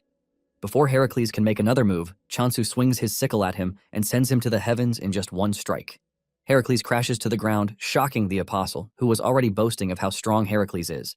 The apostle cries in pain, saying Heracles is a monster he has been putting together for the past 10 years, and Chansu took it down, like it's nothing. The apostle then turns to his subordinate, Soye, a fourth-generation apostle, to scold her for not joining the fight. Soye reminds the dude that he was the one who confidently went after Chansu, and she doesn't see any reason why he should complain after getting whooped by a farmer. Soye tells the dude that she's willing to get her hands dirty, but she will be getting extra fees. After all, her role was to guide the way, and nothing else. Chansu is smiling and getting excited about the whole thing, until Soye turns her gaze at him, and her eyes turn red. This is when a tip comes in, telling Chansu that Soye uses the skill called Negation of Life, which places a curse on the target. The system doesn't sugarcoat how dangerous the skill is, and before Chansu knows it, he has fallen under Soye's skill. The annoying dude starts laughing when he realizes Chansu has fallen for Soye's trap. He tells Chansu that he is about to witness what happens when someone crosses the negation. Soye screams at the dude, telling him not to forget the real reason why they came in the first place. The dude quickly gets a move on to try and find the apple tree, but he promises to get revenge for his broken creation later. As he dashes through the woods, he can smell the apples in the air, and he figures out that it is just a matter of time before he gets there. Suddenly, he notices a faint movement behind him, but when he turns around, he sees no one. He is left in confusion as he doesn't know where the person is. Suddenly, Rohan appears above him, and thanks to Rohan being a popular swordmaster, the dude recognizes him. However, this doesn't do him much help as Rohan cuts him down. Meanwhile, Chansu suddenly opens his eyes to find himself back on Earth. The last thing he remembered was fighting the negation, but he had suddenly appeared somewhere else. He realizes that things appear to be totally different from what he knows. Just then, he hears his parents call his name from behind. He turns around to see that his parents are actually standing there, and his face lights up in joy as he rushes toward them. He jumps into their arms and hugs them tightly as tears roll down his face. Chansu cries out loudly, asking the two where they have been so far, and he begs them not to go anywhere again. Suddenly, his biggest fear starts to take place in front of him again. His parents push him aside and they walk away, as he screams, begging them not to leave. Chansu screams out in pain, but suddenly, Rohan pulls him out of the weird dream he is having. He tells him that he is suffering from Soye's trick, and what he saw wasn't real. Rohan had hit Soye on the arm while trying to rescue Chansu, and she couldn't believe that Rohan was in a place like this. Soye crashes to her knees, and Chansu angrily goes after her with his sickle, ready to punish her for making him cry. However, Rohan gets to Soye before him, and he cuts her down. Soye gets buried by the swampy water, and Rohan apologizes for butting in unnecessarily. However, Chansu is not pissed about this, but he is even thankful. Chansu then suggests that they go back to base while they come back to clean up the mess. Rohan asks him what his future plan is, and he reveals that his plan is to become the world's strongest force. However, the first thing that they are going to do is to take over every surrounding block. He asks Rohan if he can keep helping with this, and Rohan assures him that he has no reason to deny as long as he pays him with apples. Chansu then assures Rohan that he is going to pay him with as many apples as he wants. As they walk back to base, they run into the black cat again, and Chansu asks Rohan about the deal with the cat. Rohan casually tells him that the cat is one of the 7 calamities, a territorial predator. This shocks Chansu because he thought the cat was a usual friendly cat, and he realizes that he might have gotten himself killed without knowing. On the other hand, the negation soldier has found himself locked up in a cell for losing the battle against Chansu. The system tells him that a surcharge penalty has been applied due to the extreme difference between his faction and Chansu's low-level faction. He is required to pay 1 million gold coins as punishment, and this shocks the dude because he doesn't think the power difference is fair. He refuses to pay the money, claiming that there was a swordmaster supporting Chansu. The system then recognizes the dude's refusal to pay as an inability to repay the required debt and would be transferred to negation. The dude sees this, and he freaks out, urging the system to come back because he is now ready to pay. Just then, he is dragged out of his cell by the undead monsters, and to make his situation worse, a scary negation apostle, Danha, shows up. She tells the dude to carefully explain what happened if he doesn't want to suffer a fate worse than death. The dude tells Danha that he found the cultivation site for the Emperor's apple. Danha believes that the dude is lying to save his own skin, but he swears it, saying Rohan was the one who disrupted his plans. Danha still doesn't want to believe this because she is well aware that the reparations wouldn't have been set too high if Rohan had fought alongside Chansu. The dude continues telling Danha that he is telling the truth. He mentions that Soye was defeated too, and this comes as a surprise to Danha. Danha then stands up from where she is sitting and she walks toward the dude. The dude almost loses his little manly ego as the scary lady walks up to him. Danha then tells the dude that they can't hold Soye accountable, which means he will be the one to suffer the consequences of their failure. Danha smiles evilly while telling the dude that she has a proposition. She grabs the dude's head and puts him under a contract that will make him a prisoner until he fulfills her wishes. She tells the dude to head to the cultivation site and start working on it. The dude argues that this is impossible, but Danha threatens to turn him into an undead if he doesn't cooperate. She lets him know that the only way he is getting out of this mess is to find a way to infiltrate the apple cultivation site. On the other hand, Chansu is still freaking out when he hears that the black cat is one of the 7 calamities. Chansu asks Rohan if they are going to be fine, and he lets him know that they would be dead already if the cat wanted them gone. Chansu then asks what would happen if the cat actually wanted to do something bad, and Rohan lets him know that the cat would simply devour their territorial rights. Chansu panics when he hears this because he doesn't even think territorial rights are something that can be eaten. Chansu rushes to check the system, and he realizes that it can actually be eaten, but he is glad that the cat has not decided to eat it yet. Chansu then demands to know why the cat is there, and Rohan reveals that the cat is there for catnip. This leaves Chansu surprised again because the monster is not a real cat, which begs the question of why it is going after catnip. Rohan then points out the fact that the cat has shrunk, and Chansu uses his blessing of abundance to help the cat. The cat rolls around on its back, urging Chansu to touch it, and when he does, he realizes that it is different from touching Homstol because the cat is big and fluffy. Nonetheless, Rohan doesn't want to get carried away because he knows the cat is pretty dangerous and might easily end him if it wants to. Just then, it dawns on Chansu that the cat has been with them for a while, and it would be nice if it had a name. After so much deliberation on what to name the cat, Chansu finally settles for Night Sky. The cat stares at Chansu, demanding to know why he picked Night Sky, and Chansu mentions the cat's attributes that made him choose the name. Suddenly, Chansu gets the notification that he has won the war and he has been given a compensation of 1 billion. Chansu is still celebrating this when he gets another notification, telling him that Negation has requested negotiations. Apparently, until they are done with negotiations, the loser will be retained as a prisoner. Chansu freaks out in pain, demanding that his 1 billion is returned to him, but there is nothing he can do about the situation. Later that night, Chansu makes a vow to the goddess while she is sleeping, assuring her that he is going to make abundance the greatest power in the world because thanks to her, his life has gotten much better. He promises the goddess that he is going to help her reclaim her lost glory, and the goddess places her head on his arm with tears rolling out of her eyes when she hears this. Later on, Chansu scolds Rohan that the only thing he has been eating is apples. He lets him know that he is supposed to be eating other foods so as to maintain a balanced diet, but Rohan doesn't really care. Even during all the lectures and whatnot, Rohan assumes that Chansu is just trying to steal his apple. Chansu is forced to leave the matter because he realizes that Rohan is a swordmaster and he can take care of himself. After he is done with Rohan, he walks over to the goddess and her servants. He chose to speak casually to the goddess because he is still trying to hide her identity from Rohan. The goddess's subordinates freak out when they hear this, and they start yelling at Chansu even though he can't hear them.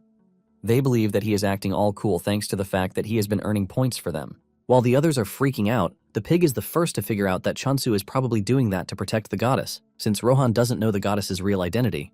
Just like kids, a brief battle ensues between the pig and the chick, all because of talking to the goddess casually. Shortly afterward, Chansu prepares to leave the temple again, and he assures the goddess that he is not going to stay long.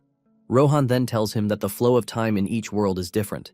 In fact, there are differences between Earth and where it is.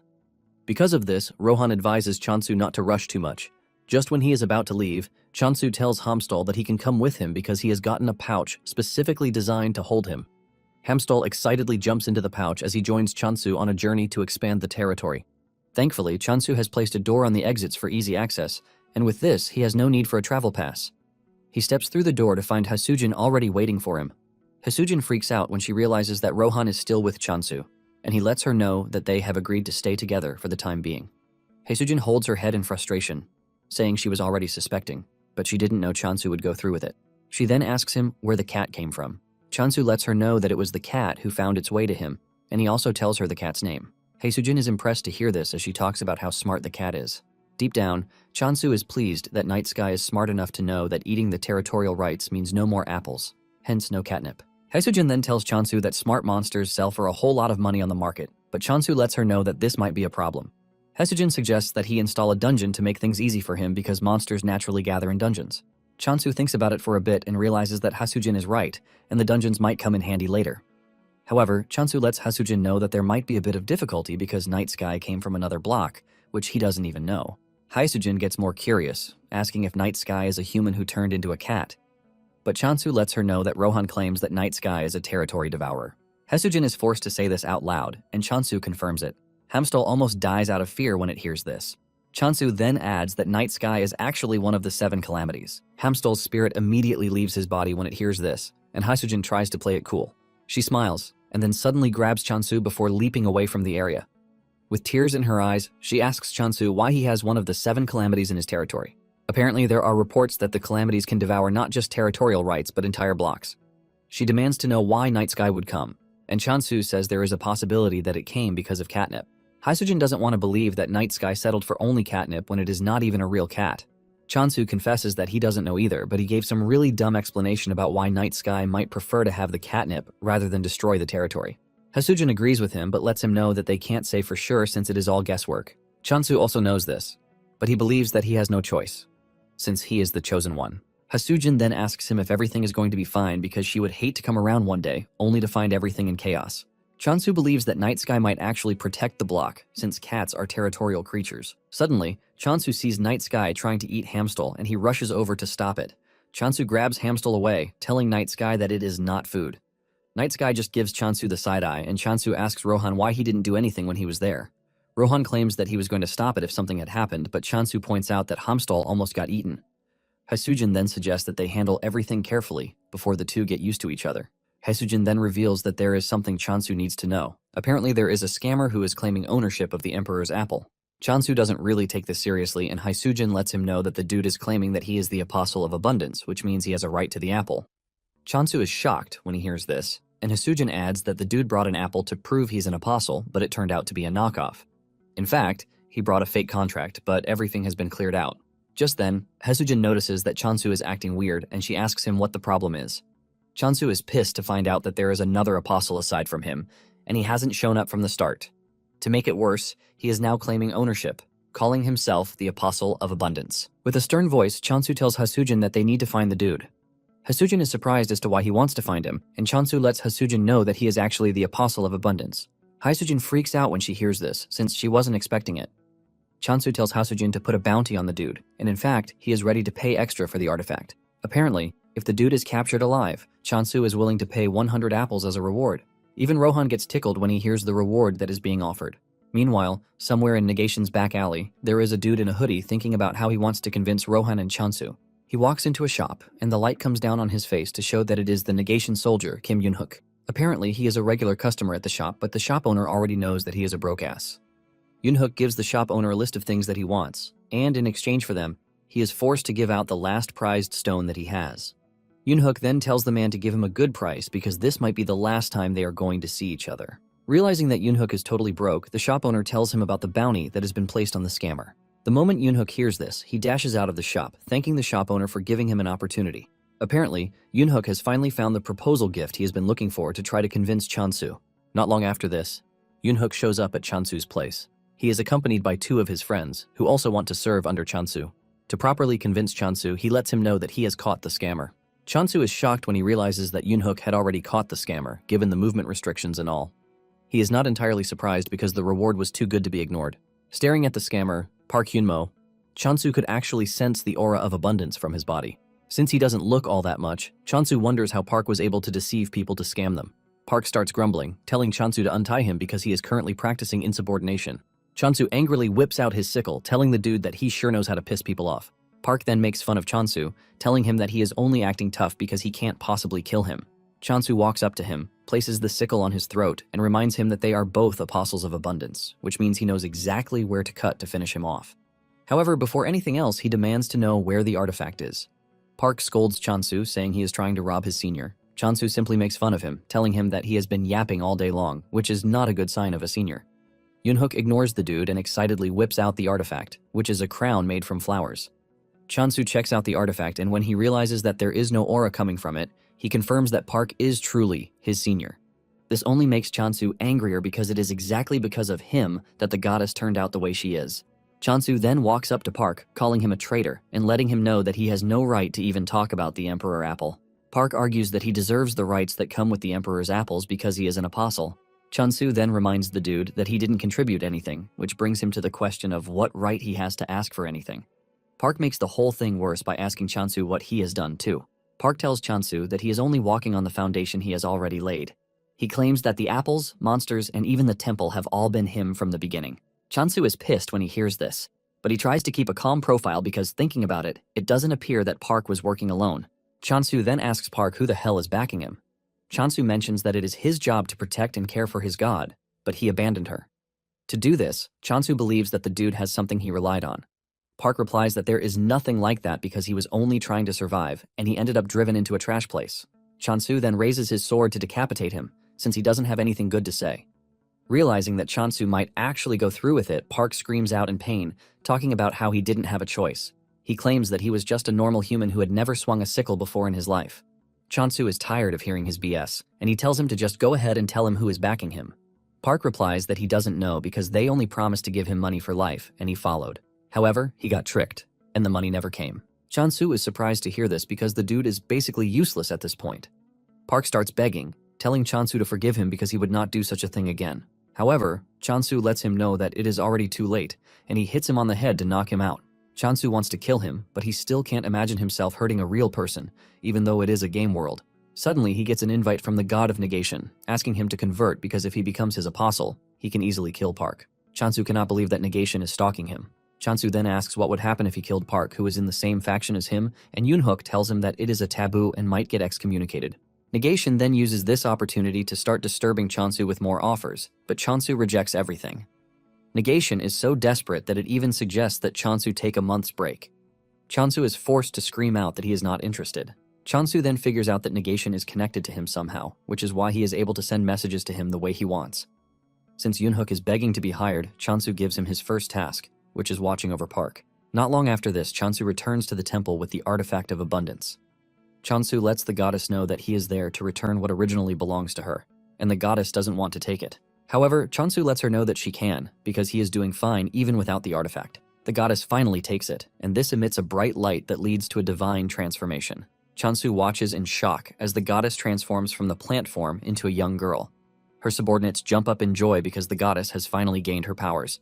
Chansu is shocked when he sees this because he didn't believe that he was standing right in front of the goddess. Chansu smiles because he never thought he would see this day. Just then, the goddess appoints Chansu as the chief apostle, which gives him the power to manage other apostles. Chansu is surprised because he didn't know that a function like this actually existed. Chansu immediately makes the decision on Park since he can't kill him. Chansu wastes no time demoting Park to a servant, ultimately stripping him of his apostle title. The goddess is left in shock, and so are her subordinates. This is also when it dawns on Chansu that the title of chief apostle is gone.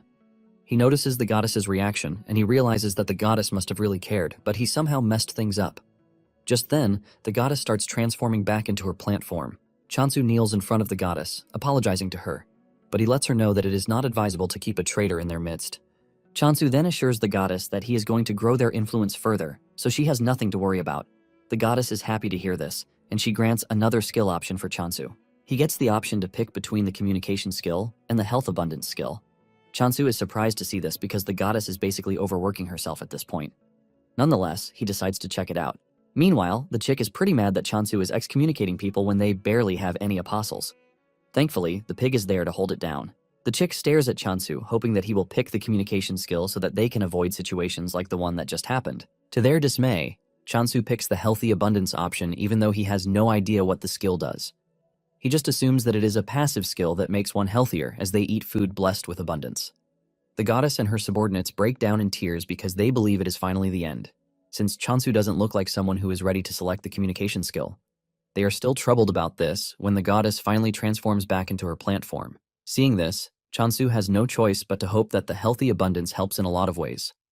Later on, those who have been scammed by Park all receive a free Emperor apple from Chansu through the circulation company. They are all informed to be wary of next time because the Emperor apple only comes via the circulation company. One mother cuts out a slice and hands it to her son. Upon tasting the apple, the son freaks out because of how delicious it is, and he ends up using the F word. His mother believes that he is overreacting, but when she has a taste too, she has no choice but to use the F word. The woman decides that she has no choice but to brag about how good the apple is. Days later, the online community is going crazy about how good the apple is. The online posts then further increase the glaze on the apple. In no time, the rumors start to mutate into the fact that the Emperor apple is good for virility. Meanwhile, the situation is being monitored by a dude in glasses. Later on, Chansu thinks about the next plan of action. He is glad that he managed to secure all the blocks around the temple, and since Rohan is with him, he believes that everything should be fine. Not long after this, Haesujin shows up to tell Chansu that they have a problem. She lets him know that there is a new rumor about the Emperor's apples. Chansu doesn't think it's that serious since the apples have turned into a cure-all apple. However, he freaks out when he hears that the rumor is about virility. He realizes that this is not a simple statement since the Earth is already losing its vitality. Basically, the issue of virility was a serious one that some people even died from eating a snake's gallbladder thanks to how desperate they were. Haesujin then asks him if he is pretty sure that there are no actual effects coming from the apples. Chansu then mentions that there are a few who claim that they are seeing results, and this includes Rohan. Chansu believes that this is basically because they feel better, and in addition, he didn't even add any special virility boost effect to the apples. Chansu then suggests that they grow a fruit that is actually good for virility if they are trying to avoid backlash. Haesujin agrees with him, saying this is a good idea. They obviously do not need marketing for it again because it has publicized itself already. However, the question of which crop is going to work remains. The question, and Rohan suggests that they use wolfberries. Chansu is surprised to hear this because he believed that Rohan only cared about apples. Since Rohan suggested wolfberries, Chansu decides to go with that, and he mentions that they are going to need workers. Fortunately for Yunhook, his chance finally came, and he assures Chansu that he is going to work really well. Chansu is surprised to see how eager the dude is to work, and Chansu lets him know that he is not obligated to decide so quickly. In addition, he lets him know that he is not forcing him to participate either. One of Yunhook's friends then asks Chansu what it is that they are planning to cultivate. Chansu reveals that it is wolfberries, and the dude immediately goes on his knees, begging Chansu to take him in. Chansu cannot believe how desperate they are to work because everybody connected to Yunhook is ready to join in. At this point, Chansu assumes that the group has issues. Not long after this, Chansu invites Haesujin, and he gives her a basket of the wolfberries that have been cultivated to tackle the virility issue. In fact, Chansu has created a pill that would induce potency in just 30 minutes. Haesujin is blown away because Chansu was able to create something like this in a short space of time. Chansu is a bit embarrassed because this is the first time he will be using the Blessing of Abundance to actually boost a specific body function. However, he was able to discover the method thanks to a dude who is an expert in pleasure relations. Chansu then tells Haesujin that they might see a wider variety of medicines being released for a while, and he urges Haesujin to verify the safety first. Haesujin looks absolutely invested as she assures Chansu that she is going to make sure she turns every one of the wolfberries into gold. Chansu smiles, telling Haesujin that he would be counting on her. Deep down, Chansu is eager to see what kind of news the wolfberries will bring this time around. When Haesujin returned to the office, she started thinking of a way to get people to buy the berries, and her option was to make them think with their lower body rather than their heads. She decides to brew it and package it in bottles, believing that it would make it sell better. After brewing it, she drinks it in front of her boss, and he asks her how it tastes. She replies that it's savory and even has a faintly sweet taste. She mentions that it is easy to drink just like water. She then urges her boss to have a drink, but he is scared to do so. However, she manages to convince the dude to gulp up the rest of the bottle. After he is done drinking, he lets Haesujin know that he might not be able to testify about the effects, but he can surely say the flavor is decent. After this, Haesujin tells her boss that she has to leave. Apparently, she is heading to a peculiar place, which isn't the alchemy office, by the way, since they are the ones who generally certify medicinal items. Haesujin then makes her way to the only block that has been configured to remain dim even during the daylight. This is a scenery that would cause some to feel lonely, ultimately desiring partners. Staring at the environment, Haesujin realizes that all the people he is staring at are potential customers. This is basically because the happier they become, the more she sells. Haesujin then makes her way to the Temple of Purity, which is in the middle of it all. She meets the receptionist, and she states her business to her. She lets her know that she is there to obtain certification for a stamina booster, and the lady asks her to follow him to the reception room. As she walks through the hall, Haesujin is blown away by how everything is laid out. Apparently, the Temple of Purity has taken over the adult market, which is weird because lust or carnal should be the ones controlling everything. When the apostle checked out the wolfberry tea, he handed Haesujin the certification, saying it is actually effective for functional improvement. He urges Haesujin to maintain the tea's concentration. He then talks about the pill and the fact that it was slightly lacking. Haesujin asks him what the issue is, and he lets her know that wolfberries are excellent ingredients, but they need to be combined with other components. He suggests that they cultivate the other ingredients alongside the wolfberries to increase the efficacy. He tells Haesujin that she is free to supply the ingredients if she's having difficulty getting the right mix. However, this would mean that the stamina booster would be sold under the Purity brand. However, he lets her know that whatever she chooses is fine by him. Haesujin is surprised to hear how confident the apostle is, and she reminds him that she might end up having a formidable competitor. The apostle then tells her that they don't really care about this because they are always in search of new and powerful stimulation. He mentions that they started producing it themselves because there weren't enough people providing sufficient stimulation. However, the existence of a capable producer is always welcome. When Haesujin recounts this mission summary to Chansu, he freaks out because he realizes that Purity guys might be an insane bunch. Apparently, it is a taboo for those in the Purity clan to make love, which is why they grow by enduring their passions. In fact, they started seeking stronger simulations for their training. Purity was able to take over the night market, and even though they are a small faction, they ended up securing a solid economic and military power. Haesujin tells Chansu that it would be beneficial for them to get certified by Purity directly. But at the same time, entrusting the manufacturing to them is also a fine choice. Haesujin then shows Chansu the ingredients that were requested by Purity. Chansu takes a look at the ingredients and realizes that these are ingredients that he is seeing for the first time. Chansu then asks Haesujin if she is selling the wolfberry tea, and she confirms this, saying she even wants to supply all hotels located in Purity too. Since they have achieved their goal, Chansu suggests that they develop the stamina booster slowly. Chansu believes that everything has come to a calm state until he gets a visit from the Legend of Purity. This is a man who has not engaged in pleasure since the age of 40. This man is Park Hang-yeol, the Archmage of Purity. Apparently, he has come to see Chansu because he claims that he is on the verge of losing his manhood function, and if he loses it, he is going to be expelled from Purity. Chansu freaks out when he finds out that the chances of recovery are pretty low. In the start, people saw Purity as just a facade befitting the image of Purity. They were seen as ones who lived an unstained life with an aura that transcended the secular world. However, the whole block was built on territorial warfare, and given the fact that Purity has a weak faction, its future was obvious. To protect its power, Purity realized that it needed power. This was when Park realized that chastity is not the same as purity. He figures out that as long as self-control is maintained, anything is fine. With this realization, Park alone was able to produce half of the total points generated by Purity in just 1 year. Chansu is surprised to hear this, and he asks Park if the god of Purity allowed him to do that. Park narrates that there were initial talks about excommunicating him, but once the god saw the points he was generating, he personally encouraged Park's method. This induced a great wind of innovation in Purity. Deep down, Chansu believes that this is all an addiction because both sides are corrupted at this point. Apparently, the greater the temptation one endures, the faster their spirit grows. In no time, the skill grew so much that even before impulses arose, the temptation had disappeared. Since the duty of Purity is to suppress pleasure impulses and maintain integrity, Park knows he is going to lose his qualifications if the root itself disappears. Because of this, Park holds Chansu's hand, begging him to help him out, because there seems to be hope in the wolfberries. Chansu is left in confusion because he doesn't think he has what it takes to defeat a skill that has been honed for over 30 years. Park then tells him that it is not an immediate problem, so he begs him to focus on product development. Park brings out an envelope and he hands it to Chansu. He lets him know that he is ready to support his research with everything. Chansu opens the envelope and almost passes out in shock because of the high amount of money that Park is willing to give him as a reward if he succeeds. Because of how high the reward is, Chansu has no choice but to accept the task. Meanwhile, one of the first generations of the Purity Apostles calls a meeting with his colleagues. Apparently they want to start building plans on how to maintain purity itself. It has come to their attention that abundance has created a stamina booster. They have also verified its effectiveness, and judging from consumer reactions, they believe that stronger versions wouldn't be impossible. Apparently, the food division of alchemy is furious because of the berry tea. This is because some are already choosing the tea over what alchemy has been selling. The apostles are surprised that the grand alchemist Unsu brushed this matter aside. One of them then mentions that Unsu's friend, Rohan, has taken the Apostle of Abundance under his wings. They start thinking of the next thing, and one suggests that they approach Chansu with a good offer. Another mentions that they actually know his block's location, but going directly will definitely not work. He points out that Park, who is now with Chansu, would just detect them and chase them out. One of them immediately comes up with a suggestion. He tells his colleagues that they need to ally themselves with alchemy and draw out Chansu. Once Chansu is left alone, they kick their plan into motion.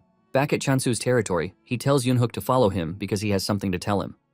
Just then, Yunhook spots his defeated creation, Hercules, in the distance. He rushes over to hug the headless creature because he didn't think he would ever see it again. Apparently, Chansu restored it because he figured out that Yunhook would resent him if he allowed Hercules to rot. Since Chansu and Yunhook will be working together, he figures out that it would be better if he raises his affection level. Chansu then asks Yunhook if he doesn't mind that the Hercules is missing its head, and Yunhook says no because the job he needs it for is simple labor. In fact, with Hercules by his side, he is confident that his labor output will increase by 17 times. Chansu then points out the skeleton soldiers too, but Yunhook is not convinced that the skeleton soldiers would be of much help. However, Chansu urges Yunhook to teach them because they might get better at it. Yunhook reluctantly agrees to this, but says they have to, or else they are just going to get in the way. Chansu is actually impressed that Yunhook can handle the skeleton soldiers, and he considers him an affectionate person. Suddenly, Chansu hears a scream in the distance, and when he looks around, he sees Park chasing around the hard worker. Apparently, Park believes that the dude is the perfect person to inherit his legacy, but the dude says he is not interested because he would like to get married and live happily ever after. The dude hides behind Chansu for safety, and Chansu urges Park not to push the dude too hard. Park then asks Chansu if he is interested in inheriting his legacy, but Chansu outrightly refuses.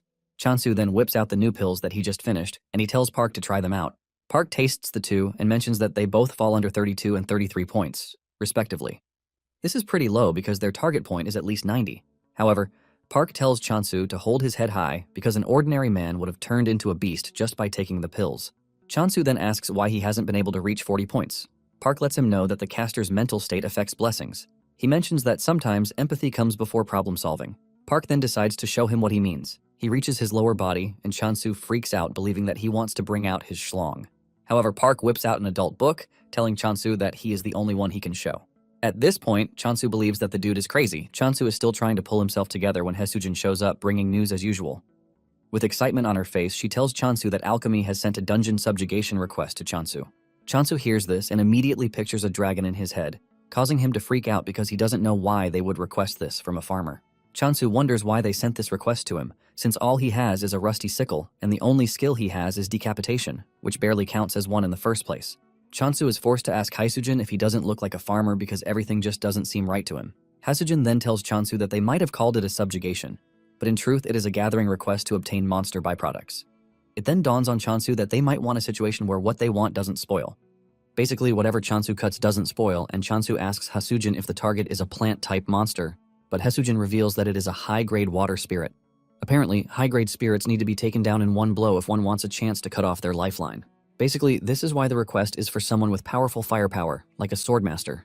Chansu cannot believe that the request was sent to him, since it would have been suitable for Rohan.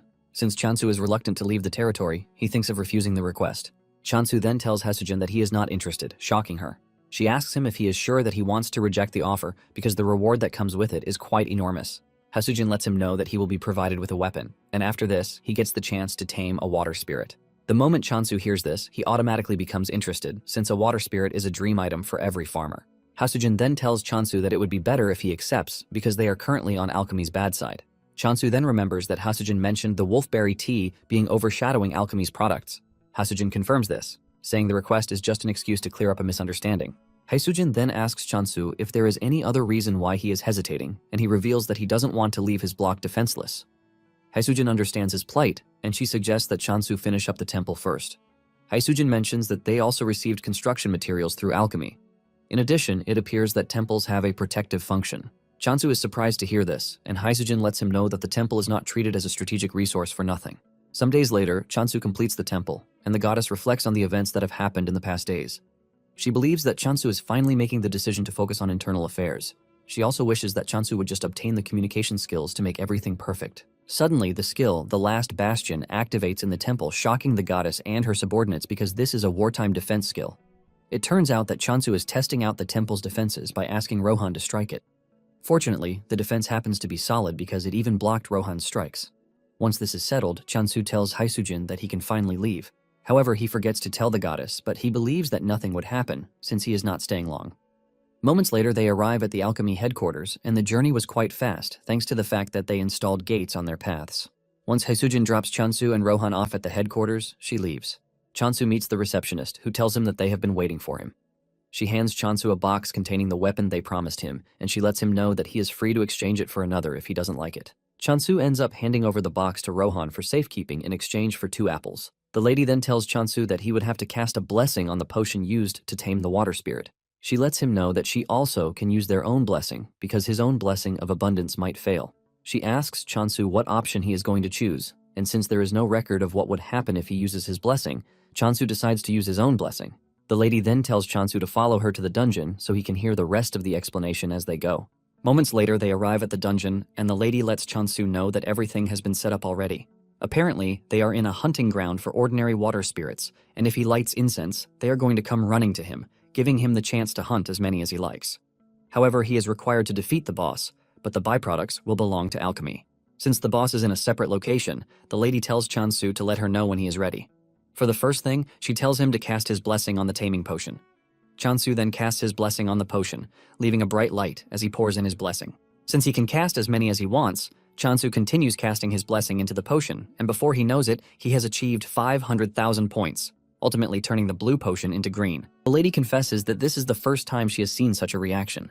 Curious, she rushes over to bring a water spirit.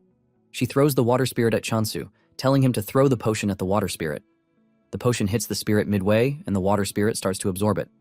This leaves them wondering if it actually happened. Suddenly, the water spirit starts to puke, leaving Chansu to believe that his compatibility rate is bad. Chansu is thinking of what to do when a horde of water spirits rushes into the room, shocking the alchemy lady because they have not even released the bait yet. The lady immediately whips out her book to take notes because this is the first time something like this has happened. Suddenly, the first water spirit starts consuming its colleagues, further contributing to the list of things that the lady has not seen before. She asks Chansu if he took some weird medicine, but Chansu promises that he didn't. The lady then mentions that the spirit might be suffering from an overdose because it appears that the abundance blessing is acting as a lure. In no time, the first spirit absorbs the others, and suddenly, the boss appears in the room, which is weird because lures are not supposed to work on bosses. Chansu immediately gets on the defensive because he has come face to face with the target of the quest, a high-grade spirit. He is still trying to figure out what to do when the other spirit starts absorbing the boss spirit, causing it to get even bigger. The lady crashes to her knees because she can't believe that the boss just got eaten right in her presence. Even Chansu holds his head in frustration, wondering why they asked a farmer to clear a dungeon. To make it worse, the spirit's puking got even worse. Chansu tries to comfort the spirit, telling it that it is not its fault because he is the one who should have thought twice before throwing the medicine at it. Chansu places his hand on the spirit, urging it to let it all out because it would definitely feel better. Chansu also decides to stabilize the energy that is rampaging inside the spirit. After letting off a lot of liquid, the spirit ends up getting smaller. Chansu is about to say it is cute when it spits on his face. Just then, the water spirit transforms into an orb and sits gently on Chansu's hand. The lady alchemist then congratulates Chansu, telling him that he has successfully tamed a water spirit. However, she lets him know that she breached the contract by not securing the high-grade water spirit. Just then, she lets him know the 2 things he has to say if anyone tries to pin this logic on him. The first thing he's going to say is that the medicine provided by alchemy caused the whole mess, and secondly, he will be handing over the rights to the water that came out of the spirit. Chansu is surprised that they are interested in the vomit, but he really doesn't mind. The lady lets Chansu know that the spirit will wake up once it regains its spirit. However, she warns him that it might look different than usual, but she urges him not to be scared or shocked. Suddenly, a dude from the food department rushes into the room, declaring the whole raid a failure. Since Chansu is said to have failed, he mentions that Chansu would have to pay a penalty fee. Chansu immediately follows the lady's advice, and he mentions that the medicine provided by alchemy was what caused the mess.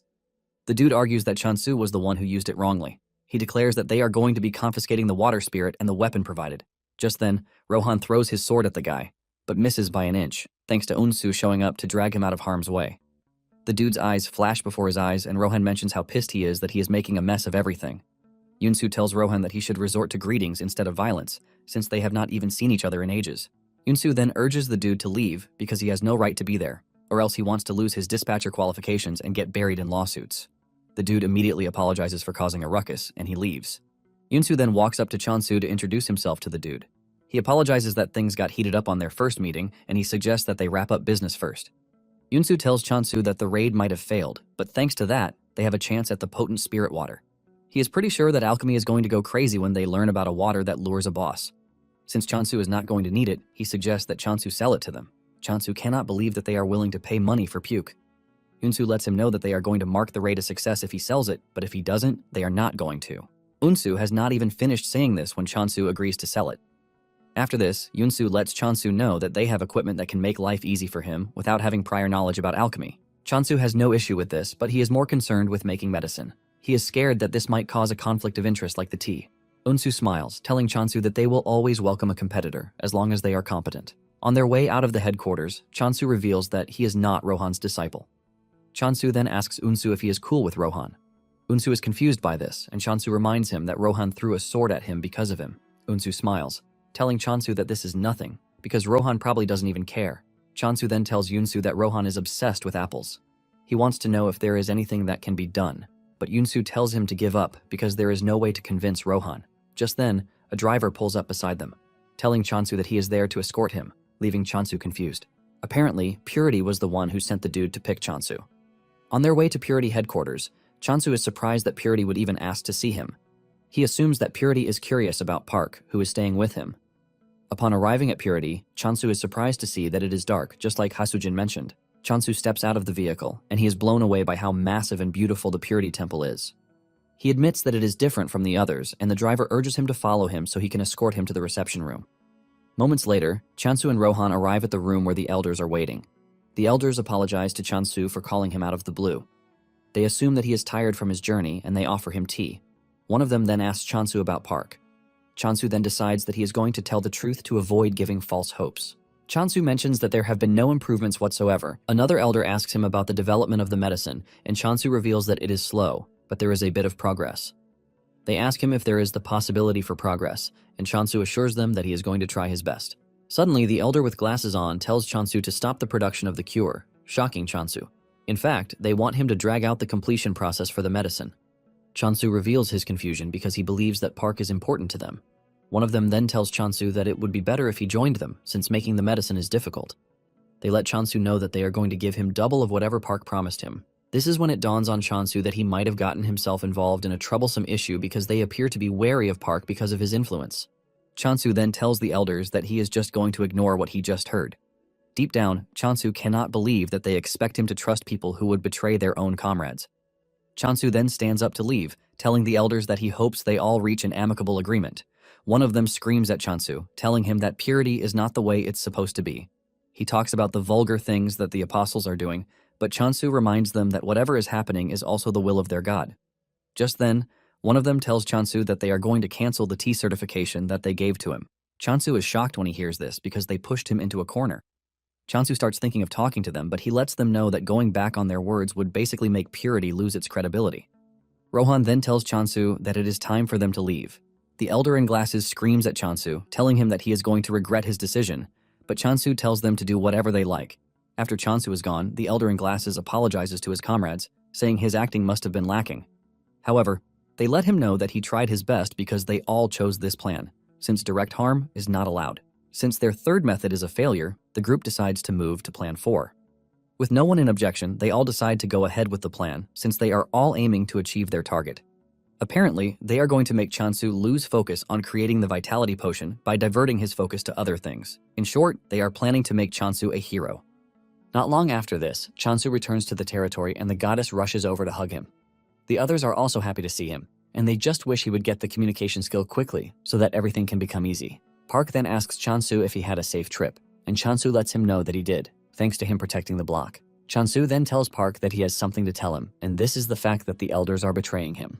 Park doesn't want to believe this because he believes that the elders are just having a minor feud. But when Chansu tells him that the elders already instructed him to stop making the vitality potion, Park almost shatters into pieces. Park apologizes for this and tells Chansu that he will leave to sort everything, but Rohan tells him that it would be better not to go. Chansu mentions that after talking with Rohan, they have figured out that the elders are just trying to delay the development of the vitality potion. Chansu says it appears that the elders have no trick up their sleeve, but he doesn't know what it is yet. Park then says the elders care about their bodies and would not do something that is dangerous. He believes that the elders might just call Chansu to apologize, but Chansu doubts this because the elders are really proud. Park then asks Chansu what he plans to do, and Chansu reveals his plan to speed up the development of the vitality potion. Suddenly, a bright light starts shining from under Chansu's lower body. Park immediately assumes the worst, but Chansu quickly whips out the source of the light, which is the water spirit orb. Apparently, the water spirit is waking up from its sleep, and when the goddess sees this, she starts wondering what her apostles have gone ahead and done again. Just then, the water spirit emerges and jumps on the ground.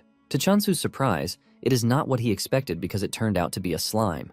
Meanwhile, the Purity Elder's 4-stage plan is basically to conciliate, threaten, stall for time, and then make Chansu a hero.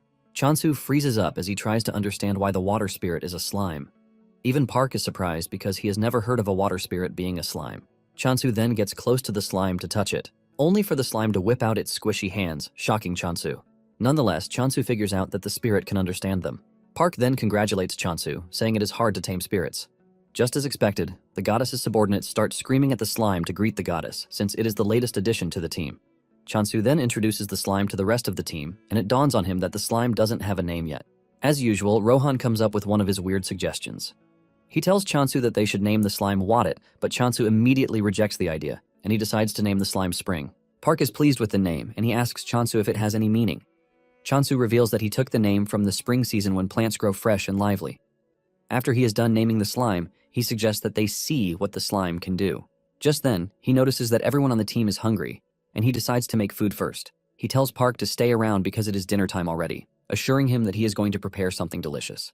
In no time, Chansu gets down to preparations, and Park asks him what he is planning to make. Chansu replies that Park will find out very soon. When Chansu needs help with the apple, he throws it to Rohan, who slices it into tiny bits with his sword. Park cannot believe what he just witnessed because he never thought a sword could be used this way. Not long after this, Chansu finishes preparing the food. He made potato noodle pasta, potato pancakes, candy, braised, and a special apple pie for Rohan only. Park takes a bite of his dish and declares that it is very delicious. Park declares that he regrets not eating with Chansu all this time. Chansu lets him know that there is still plenty, so he urges Park to take his time. In fact, Chansu wishes Rohan could eat what they are eating too, but he is busy with his apple pie. Chansu then tries to feed Spring with his blessing, but Spring wants food, not blessings. Chansu then throws him an apple first, and Spring absorbs the apple in no time. Spring enjoys the apple so much that it starts blushing. Chansu lets Spring know that there is a lot, so he can always eat as much as he wants. Not long after this, Chansu visits the other block, and Yoonhook runs over to tell Chansu that they just created a path so that he can easily cross over to the other block. Because of this, their efficiency has also increased. In fact, Hercules is working really hard, and everybody on the farm is trying their best. Chansu cannot believe how enthusiastic the bunch are even though they are prisoners. Yoonhook notices the slime, and Chansu introduces it to Yoonhook. Yoonhook and the others are shocked that Chansu has managed to tame a water spirit. Chansu commends Yoonhook's work so far and suggests that they take a break so that they can see Spring's abilities. Chansu then tells Spring to show them its abilities. Spring then uses its power to create the nearby lake, shooting up a large quantity of water. Chansu is impressed by this, but the water ends up splashing in Night Sky's direction. Pissed off by this, Night Sky leaps towards Spring, but Chansu grabs it to pet it. He lets Spring know that Night Sky is gentle, but at the same time, it might be scary when angry. Chansu manages to defuse the situation, and he tells the workers to return to work. After everything has settled down, Chansu continues playing with Spring, and he tells it to make some drinking water. Spring excitedly does this, and they are still having fun when Chansu notices that the system window is glitching. The occupancy rights are glitching, leaving him confused, and suddenly, Night Sky leaps onto his body. Before Chansu knows it, Night Sky bites him, ultimately stripping him of the rights to certain territories. Chansu grabs Night Sky when he sees this, as he tries to understand why it did what it did. He remembers making life easy and convenient for the cat by providing everything it wants, only for it to repay him with something like this. While Chansu is busy crying about the rights that he lost, He notices that the cat is smiling. Instead of overreacting, Chansu decides to calm down because he knows Night Sky is a smart creature and there must have been a reason why it did what it did. He notices that he lost occupancy rights, but at the same time, the system window has returned to normal. Just then, Park shows up, and Chansu asks him where Rohan is. Park reveals that Rohan is currently training, and he asks Chansu if something is wrong because he looks absolutely dejected. Chansu then tells him what happened, and Park screams out, asking if he just encountered an occupancy parasite. Chansu is confused by this, and he asks Park what he means by this. He asks Chansu if he has been doing a closed-door training somewhere because he expects him to know everything. Park then explains that if a block gets infected, the moment one buys the occupancy rights to the block, the buyer also gets infected. If the infected buyer buys a right to another block, the new block also gets infected. If this process continues like that, it basically ends in total ruin. Park mentions that the infection multiplies infinitely and even stays hidden, which is why it is hard to notice if one is hidden. Park lets him know that by the time the infected knows what is happening, the infection will be complete. Chansu then asks Park what happens when a block is overtaken by the parasite, and Park reveals that the block loses its functions. Basically, buffs and debuffs disappear and entrances get blocked. Park lets Chansu know that the blocks he has owned before would also get infected, and he urges Chansu to be careful. Chansu looks through his possessions and realizes that he still has 90 occupancy rights, which means Night Sky only ate the 10 affected rights. Chansu is glad to hear this because he is pretty sure that Night Sky would never have done that without a reason. Chansu walks up to Night Sky and provides more blessings for its home, thanking it. Nonetheless, Chansu is sad that all the blocks connected to the city are gone when he finally manages to open a path. Chansu then remembers that when he bought the occupancy rights near the city, there were other factions. Chansu then asks Park if there is an insecticide or something for the bug because he wants to know how they have dealt with the issue till that moment. Park mentions that there might be a solution, but there has not been a certain solution. Chansu then notices that Hamstol is disturbing him, and he shuns it off. Suddenly, he realizes that there must be a reason, and it suddenly dawns on him that the goddess might be the reason. Meanwhile, the goddess is currently missing Chansu because he has not been focusing on the goddess for a while. Her subordinates are comforting her when a black portal suddenly opens in the sky. A voice emerges from the portal talking about how he smells something nice that he would like to have. The goddess and her subordinates threaten the monster, telling it to leave or else it will regret it. The bird and the pig then charge toward the monster, and the goddess tries telling them to stay back because it is too much for them to handle by themselves. While charging toward the monster, the two imagine themselves transforming into their scary battle form. The two kick the monster, but they end up getting knocked down. Just when the goddess is about to sacrifice the points that Chansu has worked for, Rohan shows up to one-shot the monster. After destroying the monster, Rohan bows to the goddess, and she is surprised to see Rohan bowing to her. Rohan even sits with them, and he brings out an apple for them to eat. The chick and the pig wasted no time consuming the food. The goddess finally concludes that Rohan is a good person, since he is Chansu's friend. Just then, Chansu comes rushing over, and with fear written all over him, he asks if anything happened. The chick wastes no time insulting him for leaving them alone. When Chansu heard that Rohan helped them, he bows to him, thanking him for saving them. Rohan then mentions that it was an occupancy parasite that showed up, but he cut it down already. However, Chansu lets Rohan know that he has not finished off the parasite, and this is just the beginning of their problems because the parasites will keep appearing from that moment on. Rohan is still munching on his apple, but when he hears this, his appetite vanishes. Well guys, that's the end of the video. If you like this video, comment next part in the comment section. Also subscribe to the channel, hit the bell, and like the video. Thank you for watching and see you next time again.